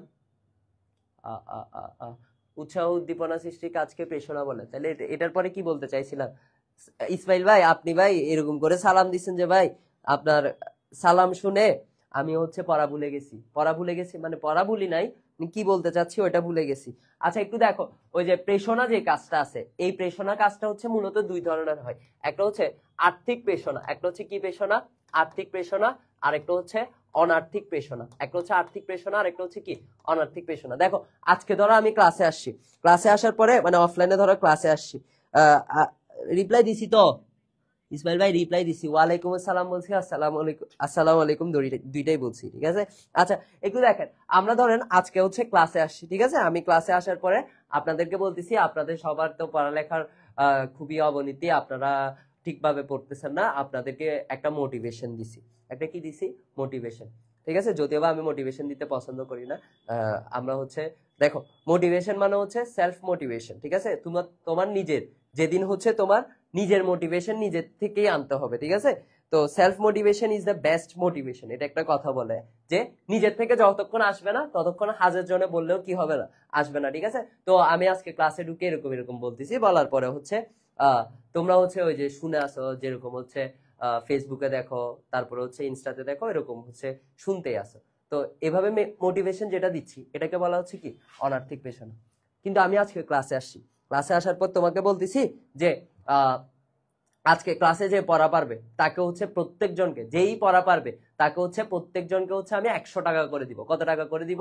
100 টাকা। এখন তোমরা তো সবাই হয়ে গেছো। ঠিক আছে, আজকে আমরা হচ্ছে ঠিকভাবে পড়বো এবং সব পড়ার পরে এমসিকিউ গুলোর আনসার ঠিকভাবে দিব, তারপরে হচ্ছে যেটাই জিজ্ঞেস করি না কেন আমি ওটা ঠিকভাবে দিব। তাহলে তোমাদের মধ্যে একটা অনুপ্রেরণা চলে আসছে না? এই যে আমি বলছি কি 100 টাকা করে দিব, মানে প্রত্যেকটা কোয়েশ্চেন করবে 100 টাকা করে দিব, তাহলে তোমাদের মধ্যে একটা নিজের থেকে কি চলে আসবে? অনুপ্রেরণা, বা তোমার হচ্ছে উৎসাহিত হয়ে যাবা, বা আন্তরিকতা কাজ করবে। তখন সেটাকে হচ্ছে কি বলা হয়? আর্থিক প্রেরণা বলা হয়। অর্থাৎ টাকার বিপরীতে আমি যেটা দিচ্ছি সেটাকে বলা হয় আর্থিক প্রেরণা। আর যেটা হচ্ছে ও বাজি দেবনে, বুঝতেছি না কি লিখছে, বুঝি নাই। এমনি জাহিদুল ইসলাম লিখছে, বুঝি নাই। আচ্ছা একটু দেখো, যেমন তোমার হচ্ছে ল্যাঙ্গুয়েজ একাডেমি লিমিটেডের কর্মীরা কাজ করতে করতে ক্লান্ত হয়ে যাচ্ছে। কি হয়ে যাচ্ছে? ক্লান্ত হয়ে যাচ্ছে। দিন দিন যেন কাজের প্রতি তাদের আগ্রহ হারিয়ে যাচ্ছে। কি হারিয়ে যাচ্ছে? আগ্রহ হারিয়ে যাচ্ছে। এমন সময় উক্ত প্রতিষ্ঠানের মহাব্যবস্থাপক কর্মীদের 25% বেতন, ও বা 25% বেতন বাড়াইলে জিন্দেগিতেও কেউ কি করতে পারবে? জিন্দেগিতেও কেউ কাজের প্রতি অবহেলা করবে না, বা আগ্রহ সৃষ্টি হবে না। তখন হচ্ছে দেখো 25% যখন বেতন বাড়াবে তখন আমি নিজেও কি কাজের প্রতি আগ্রহী হয়ে যাব। তাহলে দেখো এই যে 25% বেতন বাড়াচ্ছি, এই যে একটু আগে কথা বলছি আর্থিক প্রেরণা নিয়ে, এটাকে বলা হচ্ছে কি আর্থিক প্রেরণা। ঠিক আছে, 25% বেতন বাড়াচ্ছি, এটাকে বলা হচ্ছে কি আর্থিক প্রেরণা। ও 25% বেতন বাড়ানো ও 2টি উৎসব বোনাস ঘোষণা দেন। বাপরে বাপ, 25% বেতনও বাড়াইছে, আবার হচ্ছে 2টা উৎসব বোনাসও দিবে। তাহলে মাশাআল্লাহ, তাহলে কাজ করে ফেলবে। তাহলে দেখো, এতে কর্মীদের মধ্যে কাজের প্রতি ব্যাপক উৎসাহ দেখা দেয় এবং তারা বেশি মাত্রায় কাজ করতে কি হয়ে ওঠে? আগ্রহী হয়ে ওঠে। তাহলে যদি তোমাকে প্রশ্ন করা হয় এরকম একটা উদ্দীপক দিয়ে, তোমাকে যদি প্রশ্ন করা হয় এটা কোন ধরনের প্রেরণা, তখন তোমার আনসার কোন প্রেরণা হবে? আর্থিক প্রেরণা হবে। কোন প্রেরণা হবে ভাইয়া? আর্থিক প্রেরণা। ঠিক আছে, আশা করি এই জিনিসটা বুঝা গেছে ভাইয়া। বিগ ফ্যান, বিগ ফাঙ্কা মানে এটা কি? আবার বিগ ফ্যান হইলে বিগ ফ্যান বলো, ফাঙ্কা একটা লিখছে। টাইপিং মিস্টেক এখন বলবে, টাইপিং মিস্টেক। আচ্ছা তাহলে পেশনার কাজটা আশা করি বুঝা গেছে। আচ্ছা এরপরে তাহলে আমরা একটু যাই সমন্বয় সাধন আছে। আমরা যদিও বা শেষ কয়েকটা আর 2-3টা কাজ আছে, এই জিনিসটা পড়ে আমরা হচ্ছে শেষ করে দিব, আর বেশি পেন দিব না তোমাদেরকে। আচ্ছা দেখো, সমন্বয় সাধন লক্ষ্য অর্জনে ব্যক্তি, দল এবং বিভিন্ন উপবিভাগের প্রচেষ্টায় ঐক্যবদ্ধ ও ভারসাম্য সৃষ্টি করাকে কি বলে? সমন্বয় সাধন বলে। অর্থাৎ তুমি যখন কোন একটা কাজ করতে যাবা, তুমি যদি উচ্চ, মধ্য, নিম্ন স্তর এগুলোর মধ্যে যদি কোনো ভারসাম্য না থাকে, অর্থাৎ একের পর এক কাজ দিয়ে যাও, কাজের পরে কাজ, কাজের পরে কাজ দিয়ে যাও, তাহলে হচ্ছে তোমার কখনোই একটা কাজও কি হবে না? ফুলফিল ভাবে কমপ্লিট হবে না। তাইলে ম্যানেজমেন্টের জন্য শুভেচ্ছা স্যার। হ্যাঁ স্যার, ধন্যবাদ স্যার। একটু বেশি এরকম মিথ্যা বললে আল্লাহ গুনাহ দেয়।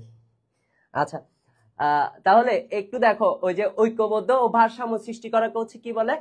তোমার হচ্ছে সমন্বয় সাধন বলে। তার মানে হচ্ছে তুমি যখন একটা কাজ দিবা, উচ্চ, মধ্য স্তর, নিম্ন স্তর, এই 3টা পর্যায়ে যখন কাজ দিবা, কাজগুলো একটা ভারসাম্যহীন ভাবে দিতে হবে। অর্থাৎ ভারসাম্য থাকতে হবে, একের পর এক কাজ প্রেসার দিলে হবে না, এটা হচ্ছে একদম পারফেক্টলি দিতে হবে, বা একটার পর একটা দিতে হবে। তাইলে একটু দেখো, ব্যবস্থাপকীয় কাজ সম্পাদনের সময় বিভাগীয় কর্মীদের বিভিন্ন কাজের মধ্যে অসামঞ্জস্য দেখা দিতে পারে। এদের মধ্যে ঐক্য তৈরির জন্য গৃহীত পদক্ষেপকে কি বলে? সমন্বয় সাধন বলে। অর্থাৎ এখানের মধ্যে মূলত সমন্বয় সাধনের মধ্যে আমরা হচ্ছে যোগসূত্র করি, উচ্চ স্তরের সাথে মধ্যস্তর, মধ্যস্তরের সাথে কি নিম্ন স্তর। আচ্ছা অনেকে মনে করে সমন্বয় সাধন কাজ আর হচ্ছে সংগঠিতকরণ কাজ দুইটাই একই। দুইটাই একই না ভাইয়া। দেখো তোমার যেটা সমন্বয় সাধন কাজ আছে এখানের মধ্যে তুমি কি সৃষ্টি করবা, উচ্চ স্তর মধ্য স্তরের মধ্যে যোগাযোগ সৃষ্টি করবা, কি সৃষ্টি করবা, যোগাযোগ। আর সংগঠিতকরণ কাজ যেটা আছে এখানের মধ্যে হচ্ছে তুমি কাজকে কি করে দিবা, ভাগ করে দিবা, কাজকে কি করে দিবা, ভাগ করে দিবা। তাহলে দেখো কাজ, কার্য বিভাজনের কাজকে বলা হচ্ছে সংগঠিতকরণ, আর যোগাযোগ সৃষ্টির কাজকে বলা হচ্ছে কি সমন্বয় সাধন। এক কথাই হচ্ছে এটাই, ঠিক আছে। আসসালামু আলাইকুম ভাইয়া। ওয়ালাইকুম আসসালাম।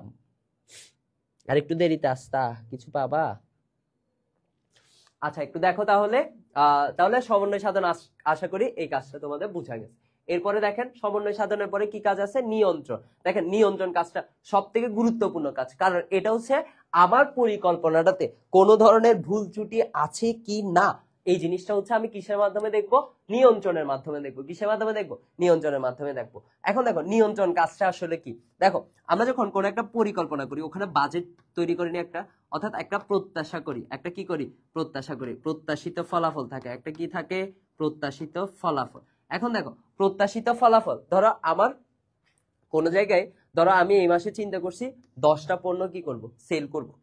কয়টা পণ্য সেল করব বলছি, 10টা পণ্য। এখন প্রত্যাশা থেকে আমার প্রকৃত ফলাফল যেটা থাকবে, অর্থাৎ প্রকৃত যে ফলাফলটা থাকে এটা ভিন্ন হওয়ার সম্ভাবনা থাকে, কি থাকে, ভিন্ন হওয়ার সম্ভাবনা। ধরো প্রকৃত ফলাফল আমি 10ও পেতে পারি, তারপরে হচ্ছে ধরো 8ও পেতে পারি, তারপরে হচ্ছে ধরো 12 পেতে পারি, কি পেতে পারি, 12 পেতে পারি। এই যে প্রকৃত ফলাফল আর তোমার যেটা হচ্ছে প্রত্যাশিত ফলাফল, এখানের মধ্যে বিচ্যুতি যদি সৃষ্টি হয় তাহলে তুমি সংশোধনমূলক কি নিবা, ব্যবস্থা নিবা। আর যদি বিচ্যুতি সৃষ্টি না হয় তাহলে কোনো ধরনের ব্যবস্থা নেওয়ার কি নেই, প্রয়োজন নেই, কোনো ধরনের ব্যবস্থা নেওয়ার কি নেই, প্রয়োজন নেই। দেখো এখানে একজনে প্রশ্ন করছে আনুষ্ঠানিক নেতৃত্ব একটু বুঝাই দেন স্যার। আনুষ্ঠানিক নেতৃত্ব মানে হচ্ছে তুমি যখন কোন একটা প্রতিষ্ঠানে কাজ করতে যাবা, ওখানে উচ্চ পর্যায় থেকে যে নেতৃত্বটা বা যে পরিকল্পনাটা তোমাদের সবার ফলো করতে হয় ওটাকেই বলা হয় কি, আনুষ্ঠানিক নেতৃত্ব। অর্থাৎ তুমি একটা প্রতিষ্ঠানে কাজ করতে গিয়ে আগে থেকে সেট করা যে নেতাটা পাও, ও যে নেতৃত্বটা দিবে ওটা অনুযায়ী যে কাজগুলো করবা সবগুলো নেতৃত্বকে হচ্ছে কি বলে, আনুষ্ঠানিক নেতৃত্ব বলে। আর প্রতিষ্ঠানে যখন নিম্ন পর্যায়ে কাজ করে, এক কথায় আনুষ্ঠানিক নেতৃত্বটা উচ্চ পর্যায়ে থাকে। কোন পর্যায়ে থাকে, উচ্চ পর্যায়ে থাকে। আর অনানুষ্ঠানিক নেতৃত্ব যেটা থাকে এটা হচ্ছে মূলত নিম্ন পর্যায়ে থাকে, অর্থাৎ মাঠ পর্যায়ে। আমরা জানি নিম্ন পর্যায়ে যে ব্যবস্থাপক গুলো থাকে ওরা কোথায় কাজ করে, মাঠ পর্যায়ে। এখন মাঠ পর্যায়ে যখন কাজ করতে যায় তখন হচ্ছে অনেকগুলো মানুষ একত্রিত হয় এবং ওই মানুষগুলোর মধ্যে একজন হচ্ছে কি থাকে, নেতা থাকে, যে হচ্ছে যার কথা সবাই শুনতে পছন্দ করে, ওটাকে বলা হয় অনানুষ্ঠানিক নেতৃত্ব। আর আগে থেকে যেটা সেট করা থাকে ওটাকে বলা হয় কি, নেতৃত্ব, আনুষ্ঠানিক নেতৃত্ব। এক কথায় আনুষ্ঠানিক নেতৃত্বের উৎপত্তি হয় উচ্চ স্তরে, অর্থাৎ আগে থেকে এটা সেট করা থাকে। আর মাঠ পর্যায়ে যখন কাজ করতে যায় তখন অনেকগুলো মানুষ একসাথে কাজ করার জন্য একজনকে হচ্ছে কি বানায়, নেতা বানায়। ওই নেতৃত্বটাকে হচ্ছে কি নেতৃত্ব বলে, অনানুষ্ঠানিক নেতৃত্ব বলে। তাহলে নিয়ন্ত্রণ পর্যন্ত এতটুকু পর্যন্ত গেল গা, ঠিক আছে।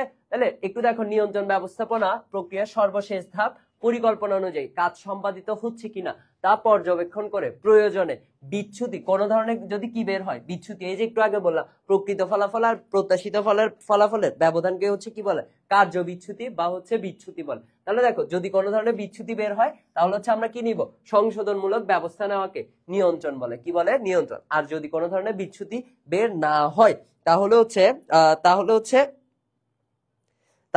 তোমার কি যে তাহলে হচ্ছে কোনো ধরনের ব্যবস্থা নেওয়ারই প্রয়োজন হয় না। তাহলে দেখো যদি তোমাকে প্রশ্ন করে যে নিয়ন্ত্রণের প্রক্রিয়া কয়টা, তাহলে দেখো একটা হচ্ছে আদর্শমান নির্ধারণ আছে। কি নির্ধারণ আছে, আদর্শমান নির্ধারণ, প্রকৃত কার্যফল নিরূপণ, তারপর হচ্ছে আদর্শমানের সাথে প্রকৃত কার্যফল তুলনা। এই যে তুলনা করতেছি এই তুলনাকে বলা হয় কি, বিচ্যুতি। এই তুলনাকেই কি বলে, বিচ্যুতি বলে, ঠিক আছে। তাইলে বিচ্যুতি থাকলে তার কারণ নির্ণয় এবং প্রয়োজনে সংশোধনমূলক ব্যবস্থা নেওয়া, নিয়ন্ত্রণের মাধ্যমে পরবর্তী পরিকল্পনা কি করা, সংশোধন করা হয়, সংশোধন করা হয়। আচ্ছা স্যার, তো সে আল্লাহ এগুলো কিছু বুঝতেছি আমি লেখা। আচ্ছা একটু দেখো তাহলে পরবর্তী পরিকল্পনা কি হয়, সংশোধন হয়। তাহলে এটাই হচ্ছে সর্বশেষ কাজ। আচ্ছা এবার হচ্ছে তোমাদের জন্য কিছু, যদিও বা স্টুডেন্ট তেমন একটা নাই, তাও কিছু তোমার জন্য এমসিকিউ প্রশ্ন নিয়ে আসছি। ওই এমসিকিউ প্রশ্নগুলোর একটু কষ্ট করে আমাকে একটু উত্তর জানাবা, ঠিক আছে।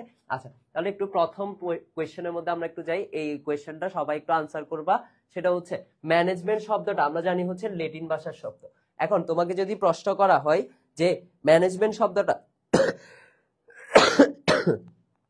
যদি তোমাকে প্রশ্ন করা হয় যে ম্যানেজমেন্ট শব্দটা ল্যাটিন ভাষার শব্দ, ঠিক আছে, কিন্তু কোন ইতালীয় শব্দ থেকে আসছে, বা ওই যে ইতালীয় শব্দ আর ল্যাটিন শব্দ দুইটাই হচ্ছে সেম কথা, তাহলে ঠিক আছে এটা একটু বলো তো অ্যান্সার কি হবে এক নম্বরের, ম্যানেজমেন্ট শব্দটি কোন ইতালীয় শব্দ থেকে এসেছে, অ্যান্সার কি হবে, একদম সহজ।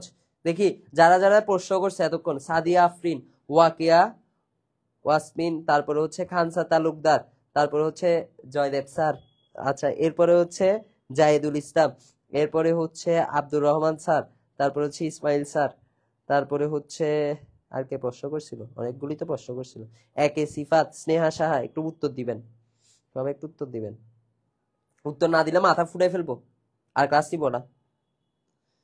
একটু বলেন এক নাম্বার ম্যানেজমেন্ট শব্দটি আমার এখানে কি দেরিতে আসতেছে মেসেজগুলো?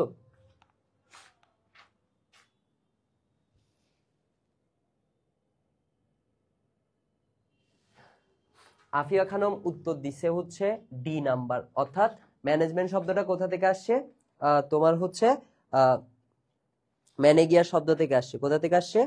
ম্যানেগিয়ার শব্দ থেকে। আরো কয়েকজন উত্তর দিচ্ছে মিম জেহেন ইসলাম বলতেছে হচ্ছে ডি নাম্বার। তাহলে এই উত্তরটাই নিচ্ছি যে ম্যানেগিয়ার থেকে আসছে। কোথা থেকে আসছে? ম্যানেগিয়ার থেকে। আমরা পড়ছিলাম ম্যানেগিয়ার যেই শব্দটা আছে এটার থেকে আরেকটা একটু প্রশ্ন অ্যাড করে রাখো, সেটা হচ্ছে ম্যানেগিয়ার শব্দের বাংলা অর্থ কি ছিল?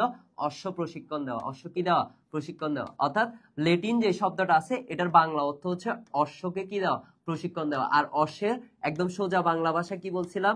ঘোড়া বলছিলাম। কি বলছিলাম? ঘোড়া বলছিলাম। অর্থাৎ ঘোড়া প্রশিক্ষণ দেওয়া থেকে কি আসছে? ঘোড়া প্রশিক্ষণ দেওয়া থেকে হচ্ছে তোমার ম্যানেগিয়ার শব্দ, সরি ম্যানেজমেন্ট শব্দটা আসছে। ঠিক আছে, আচ্ছা এরপরের প্রশ্নতে যাই। এরপরের প্রশ্নটা একটু উত্তর দিবেন সবাই, একটু তাড়াতাড়ি উত্তর দিবেন। ম্যানেজমেন্ট শব্দটির সমার্থক কোনটি? অর্থাৎ ম্যানেজমেন্ট শব্দটার বাংলা কোনটা? এখানের মধ্যে অপশন আছে to control, to handle, to coordinate, to motivate. এটা অ্যান্সার কি হবে? দিব না, মাইর খাবা না দিলে। এখন মারতে পারতেছি না অনলাইনে, অফলাইনে আমি খুব মারি।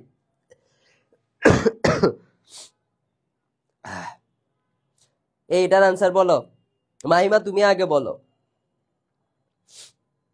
এটার অ্যান্সার কি হবে? ম্যানেজমেন্ট শব্দটির সমার্থক কোনটি? অর্থাৎ এটার বাংলা কি? Sir D. এটা কোনটার অ্যান্সার দিচ্ছ? একটু সবাই একের ডি হলে একের ডি, তারপরে হচ্ছে দুইয়ের হলে দুইয়ের।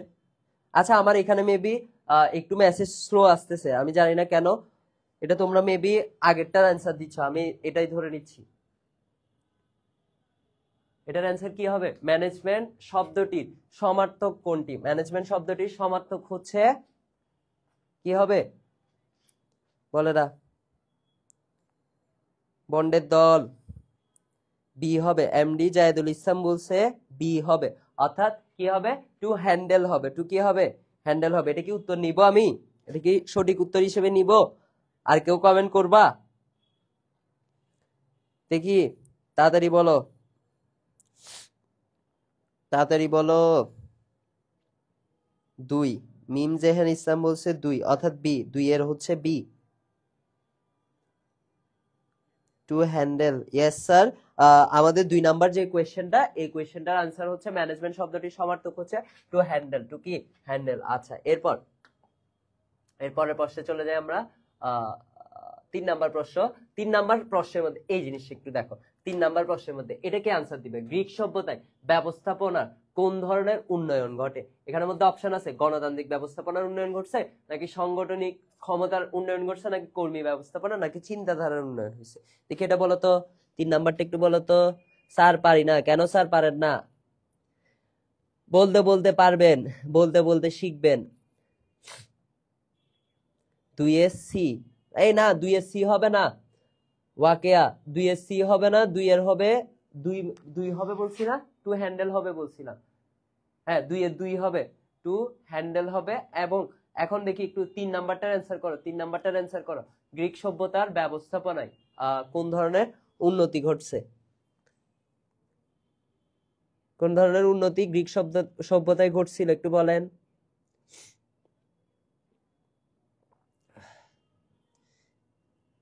দুইয়ের খ। হ্যাঁ 2 এর খ। 2 তো গেছে গারে বাপ, 3 নাম্বারে আসি গেছি। 3 নাম্বারে চলে এসেছি স্যার, 3 নাম্বারটা একটু আনসার করেন। পারতেছি না আর, সর্দির জন্য পারতেছি না, তোমরা এখনো উত্তর দিচ্ছ না।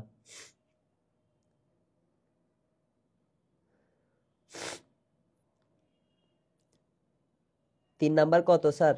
মিম জেহান ইসলাম, তিনের কি তিন বলতেছেন আপনি, নাকি তিনের তিন অ্যান্সার বলতেছেন, কোনটা?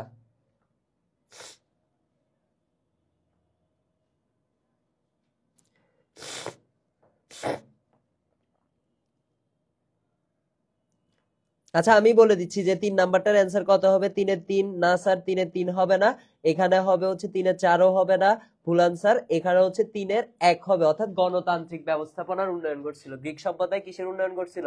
তোমার হচ্ছে গণতান্ত্রিক ব্যবস্থাপনার কি করছিল? উন্নয়ন করছিল। এই জিনিসটা একটু মনে রাখবেন, অর্থাৎ তিন নাম্বারের হচ্ছে এক অ্যান্সার হবে। গ্রিক সভ্যতায় হচ্ছে কি তিন নাম্বারের অ্যান্সার হবে এক। তিন নাম্বারের অ্যান্সার কত হবে? এক হবে। এটা একটু সবাই ঠিক করে নেন। তিনের অ্যান্সার একটু আরেকবার বলি, গ্রিক সভ্যতা গ্রিক সভ্যতায় ব্যবস্থাপনার কোন জিনিসটার বা কোন ধরনের উন্নয়ন করছে, তাহলে অ্যান্সার হবে কি তিনের এক, গণতান্ত্রিক ব্যবস্থাপনার উন্নয়ন করছিল। এরপরের প্রশ্নটা আমরা যাচ্ছি। এরপরের প্রশ্ন বলছে প্রত্যেক কর্মীকে তার যোগ্যতা অনুযায়ী কাজ ভাগ করে নিতে হবে, উক্তিটি কার? এখানে এই প্রশ্নটা যতবারই আমি কোন একটা পরীক্ষায় দিয়েছি ততবারই স্টুডেন্টরা ভুল করেছে, এবং প্রতিবারই স্টুডেন্ট এটাতে ভুল করে যখনই আমি জিজ্ঞেস করি। দেখি আপনারা ঠিক করতে পারেন কিনা, আপনারা একটু বলেন। তিন নাম্বারটা স্যার চার হবে না, তিনের হচ্ছে এক হবে। চার নাম্বারটা বলেন, চার নাম্বারটা তো ফার্স্ট ফার্স্ট ফার্স্ট শেষ করে দিব। 15টা এমসিকিউ, বেশি নাই, 15টা আছে, 15টা তাড়াতাড়ি বলে শেষ করে দিব, তাড়াতাড়ি বলে শেষ করে দিব। একটু বলেন যে এখানের মধ্যে চার নাম্বার যে প্রশ্নটা আছে, চার নাম্বার প্রশ্নটা হচ্ছে যে প্রত্যেক কর্মীকে তার যোগ্যতা অনুযায়ী কাজ ভাগ করে নিতে হবে, উক্তিটি কে করেছিল? উক্তিটি কে করেছিল? এগুলো এমসিকিউ তো অনেকবার আসে, এগুলো হচ্ছে সব বোর্ড কোয়েশ্চেন। চারের অ্যান্সার লিখছে আসমির সুলতানা, তিন লিখছে আয়েশা সিদ্দিকা, লিখছে চারের দুই, চারের দুই। একজন লিখছে তিন, রবার্ট ওয়েন। প্ল্যাটো নিব নাকি রবার্ট ওয়েন নিব? আর কেউ অ্যান্সার দিবেন? মিম জেহান ইসলাম বলছে চারের তিন, জাহিদুল ইসলাম বলছে হচ্ছে চারের দুই। এটার অ্যান্সার এটার অ্যান্সার হবে প্ল্যাটো। এটার অ্যান্সার হবে কি? প্ল্যাটো। অর্থাৎ চার নাম্বারের অ্যান্সার হবে দুই, প্রত্যেক কর্মীকে তার যোগ্যতা অনুযায়ী কাজ ভাগ করে নিতে হবে। এই প্রশ্নটা কিন্তু অনেকবার আসছে পরীক্ষায়, এই জিনিসটা একটু আপনারা ঠিক করে নেন যে যারা যারা চারের তিন বলতেছেন, রবার্ট ওয়েন বলতেছেন, তারা হচ্ছে ভুল বলতেছেন। তাহলে একটু দেখেন, প্রত্যেক কর্মীকে তার যোগ্যতা অনুযায়ী কাজ ভাগ করে নিতে হবে, উক্তিটি হচ্ছে প্ল্যাটোর। উক্তিটি কার? প্ল্যাটোর। এরপর আরেকটা জিনিস এখান থেকে মনে রাখবেন, সেটা হচ্ছে আমার যেটা সক্রেটিস আছে, এই সক্রেটিসে একটা কথা বলছিল। সক্রেটিসে হচ্ছে একটা কথা বলছিল যে ব্যবস্থাপনা সার্বজনীন। ব্যবস্থাপনা কি বলছিল? সার্বজনীন বলছিল। অর্থাৎ ম্যানেজমেন্ট ইজ ইউনিভার্সাল কথাটা যদি তোমাকে প্রশ্ন করে যে সর্বপ্রথম কে বলছিল, তখন তোমার অ্যান্সার কি হবে? তোমার হচ্ছে সক্রেটিস হবে। কে হবে? সক্রেটিস হবে। চারের বি, জি স্যার, চারের বি প্ল্যাটো হবে। কে হবে? প্ল্যাটো। তাহলে যদি তোমাকে প্রশ্ন করে সক্রেটিস ম্যানেজমেন্ট ইজ ইউনিভার্সাল কথাটা সর্বপ্রথম কে বলছিল, তখন তোমার অ্যান্সার হবে সক্রেটিস। এরপর যদি তোমাকে বলে যে কোন দুইজন ব্যক্তি বলছিল, তখন তোমার দুইজন মানুষের নাম হবে, একটা হচ্ছে সক্রেটিস হবে, আরেকটা হচ্ছে কি হবে? এরিস্টটল হবে। আরেকটা হচ্ছে কি হবে? এরিস্টটল। এই জিনিসটা আমি এর আগের ক্লাসে একটা ছোট্ট নাম দিয়ে মনে রাখতে বলছিলাম, SPA, অর্থাৎ মেয়েরা বা ছেলেরা স্পা করাতে যায়, স্পার এস দিয়ে হচ্ছে সক্রেটিস, পি দিয়ে হচ্ছে প্ল্যাটো, এ দিয়ে হচ্ছে কি? এরিস্টটল। তার মধ্যে প্ল্যাটোর গুরু ছিল সক্রেটিস, এরিস্টটলের গুরু ছিল প্ল্যাটো। প্ল্যাটো আরেকটা কথা বলছে যে প্রত্যেকটা কর্মীকে তার যোগ্যতা অনুযায়ী কাজ ভাগ করে নিতে হবে, এটা হচ্ছে কে বলছিল? প্ল্যাটো বলছিল। এরপর রবার্ট ওয়েন, এই ব্যক্তিটা হচ্ছে কর্মী ব্যবস্থাপনার জনক, আধুনিক কর্মী ব্যবস্থাপনার জনককে রবার্ট ওয়েন। আধুনিক কর্মী ব্যবস্থাপনার জনককে রবার্ট ওয়েন।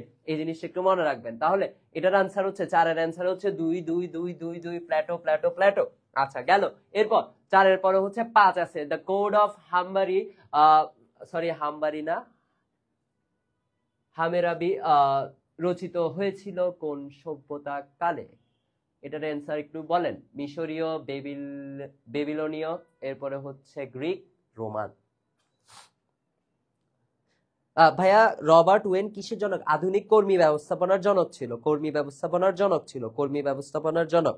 যদি তোমাকে বলে যে কর্মী ব্যবস্থাপনা বা শ্রমিক কর্মী ব্যবস্থাপনা বা আধুনিক কর্মী ব্যবস্থাপনার জনক কে, তখন তোমার অ্যান্সার হবে রবার্ট ওয়েন। Robert when. 5 নাম্বারটা একটু বলেন। The code of Hammurabi. Hammurabi এটা হচ্ছে অ্যান্সার দিছে একজনে গ্রিক। 5-এর 3 আয়েশা সিদ্দিকা। 5-এর 3 দিয়েছে, 5-এর 3 দিয়েছে, 5-এর 3 দিয়েছে। 5-এর 3 কি অ্যান্সার হবে? 5-এর 3 আসমির সুলতানা। 5-এর 3 বলছে, 5-এর 3 বলছে আসমির সুলতানা। আমরা কোনটা নিব অ্যান্সার? 5-এর 3, 5-এর 3। আর কেউ কি অ্যান্সার করবে নাকি আমি অ্যান্সার বলে দিব? দেখো, দ্য কোড অফ হামরাবি যেটা আছে এটা হচ্ছে তোমার মূলত বেবিলনীয় সভ্যতাকালে রচিত হয়েছিল। দ্য কোড অফ হামরাবি যেটা ছিল এটা হচ্ছে কোন সভ্যতায়? বেবিলনীয় সভ্যতায় হবে। এটার অ্যান্সার হবে 5-এর কত হবে? 2 হবে। 5-এর কত হবে? 2 হবে। ওয়াকে ওয়াসমির, হ্যাঁ 5-এর 2। আচ্ছা, এরপরে 6 নম্বরে চলে যাই। 6 নম্বরে বলছে এটা না পারলে ভাই, এটা না পারলে তোমাদেরকে তামিম স্যার মারবে এবং তৌহিদ স্যার মারবে। স্যার আপনাকে ভীষণ সুন্দর দেখাচ্ছে, ধন্যবাদ স্যার,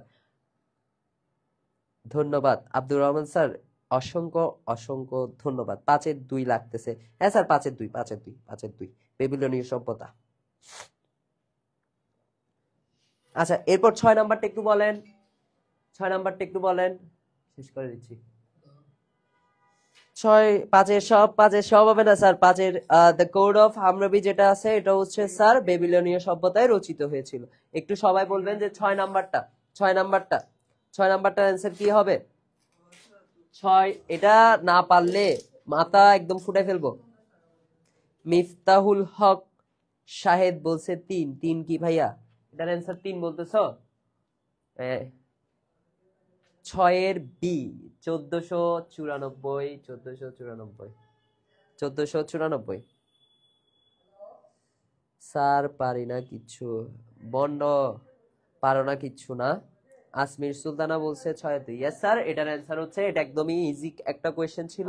এটার এই কোয়েশ্চেনের অ্যান্সার ছিল কত খ্রিস্টাব্দে লুকা পেসিওলি দুতরফা হিসাব রক্ষণ পদ্ধতি নিয়ে আলোকপাত করেন। এটার অ্যান্সার হচ্ছে 6-এর কত হবে? 2 হবে, অর্থাৎ 1494 সালে।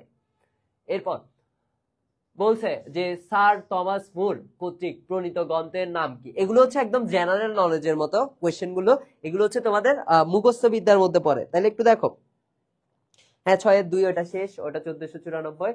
একটু বলো যে স্যার থমাস মুর কর্তৃক প্রণীত গ্রন্থের নাম কি ছিল? এটার অ্যান্সার আমি বলে দিচ্ছি যে তোমরা বেশি দেরি করতেছো ভাই, হবে না, অনেক দেরি করতেছো। প্রশ্ন দেখার আগে উত্তর দিয়ে ফেলতে হবে, ঠিক আছে? 6-এর 2। আল্লাহ, আমার এটাতে আসতেছে দেরিতে না তোমরা দেরিতে বলতেছো, আসলে এটাই বুঝতেছি না আমি। 7 নম্বরে চলে আসছি। একজনে বলতেছে 6-এর 2।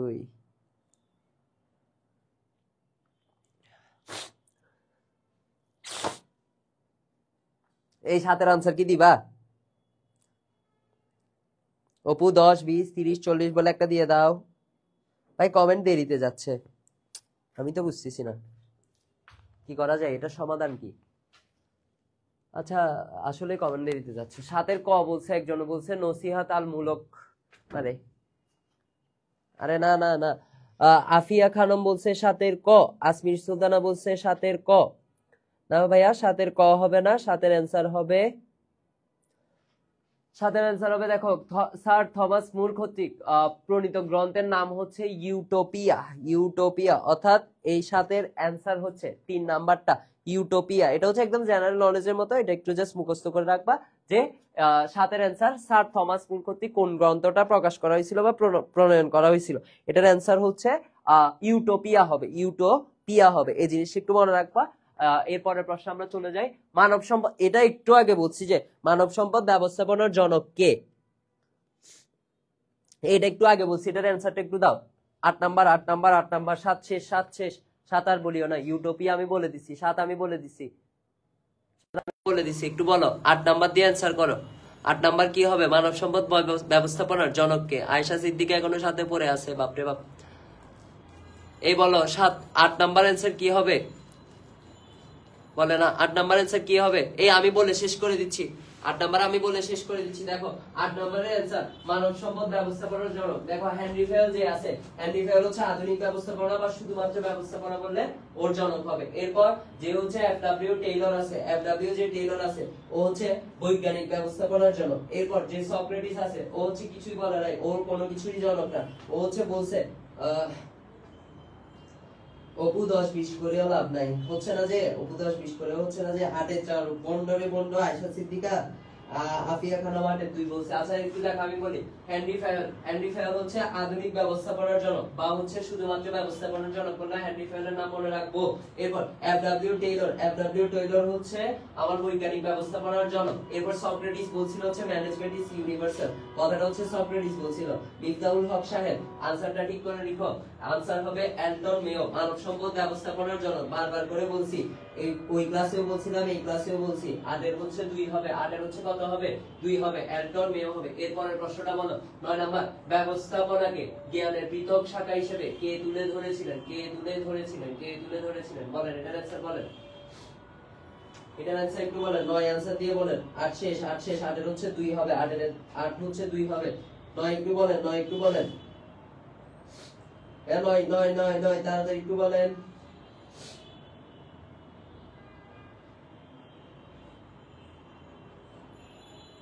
বলে না 9 এর অ্যানসার একটু বলেন না ভাইয়া।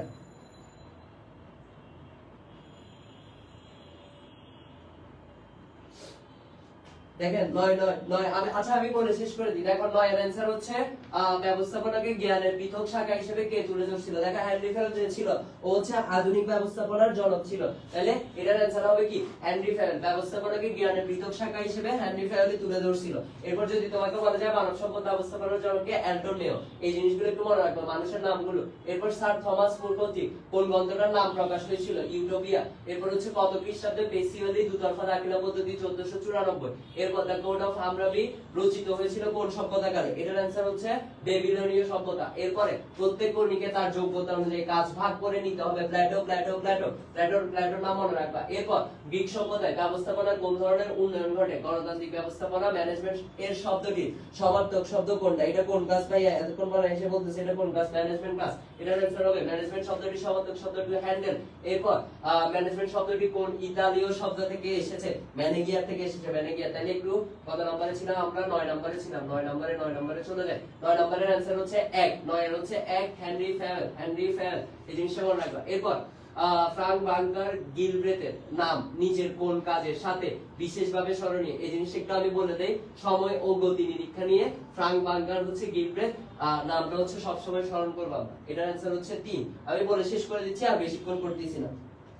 এরপর 10 এর পরে হচ্ছে 11, আনুষ্ঠানিকভাবে প্রথম ব্যবস্থাপনার রীতি পদ্ধতি তাত্ত্বিক বিশ্লেষণ করেন কে, এটা একটু বলো। এটার অ্যানসার হচ্ছে রবার্ট ওয়েন হবে, এই জিনিসটা একটু মনে রাখবা। এরপর 11 পরে গেছে 12, অ্যান্টন মেও ব্যবস্থাপনার কোন তথ্য দেওয়ার জন্য বিখ্যাত ছিল, এখানের মধ্যে অপশন আছে দেখো, principal of management, social system theory, লাস্টের যেটা আছে দা হাউথর্ন স্টাডিজ, এটা নিয়ে মূলত হচ্ছে ওরা কি করছিল, মানব সম্পদ ব্যবস্থাপনাটাকে তুলে ধরছিল। দা হাউথর্ন স্টাডিজ নিয়ে অ্যান্টন মেও তথ্য দিছিল, ঠিক আছে। এরপর ডগলাস মারে ম্যাকগ্রেগার কোন যুগের ব্যবস্থাপনাবিদ, এটার অ্যানসার হচ্ছে শিল্প বিপ্লব পরবর্তী যুগ। এরপর এমবিও ধারণাটির প্রবক্তাকে, পিএফ ড্রাকার। এই যে এখানে ডুগার আছে, এটা হবে না, পিএফ ডাকার হবে, পিএফ কি হবে, ডাকার হবে। এরপর এমবিও এর পূর্ণরূপ কি, এটার পূর্ণরূপ management by operation, management business objective, management by objectives হবে। অর্থাৎ 15 নম্বরে 3 হবে, 15 নম্বরে কত হবে, 3 হবে।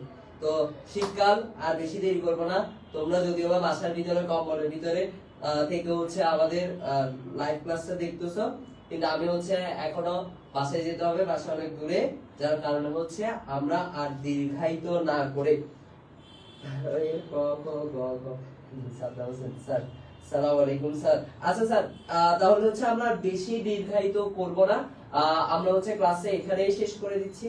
তো আপনারা সবাই অবশ্যই কমার্স একাডেমি এন্ড আর্টস একাডেমির সাথে অবশ্যই যুক্ত থাকবেন। কারণ হচ্ছে আমরা হচ্ছে এরকম ধারাবাহিকভাবে প্রত্যেকটা বিষয়ে, সেটা হচ্ছে অ্যাকাউন্টিং হোক, ম্যানেজমেন্ট হোক, ফিনান্স হোক, বা অন্যান্য আইসিটি হোক, ইকোনমিক্স হোক, বাংলা হোক, ইংলিশ হোক, সবগুলো ক্লাসের যারা হচ্ছে সেকেন্ড ইয়ার, মূলত হচ্ছে এখন আমরা সেকেন্ড ইয়ারকে নিয়ে বেশি ফোকাস করতেছি। ফার্স্ট ইয়ারকে নিয়েও কয়েকদিন পর থেকে আমরা হচ্ছে কি করে দিব, রেকর্ড ক্লাস আর হচ্ছে লাইভ ক্লাস দুইটাই হচ্ছে, দুইটার ব্যবস্থা করবো, ঠিক আছে?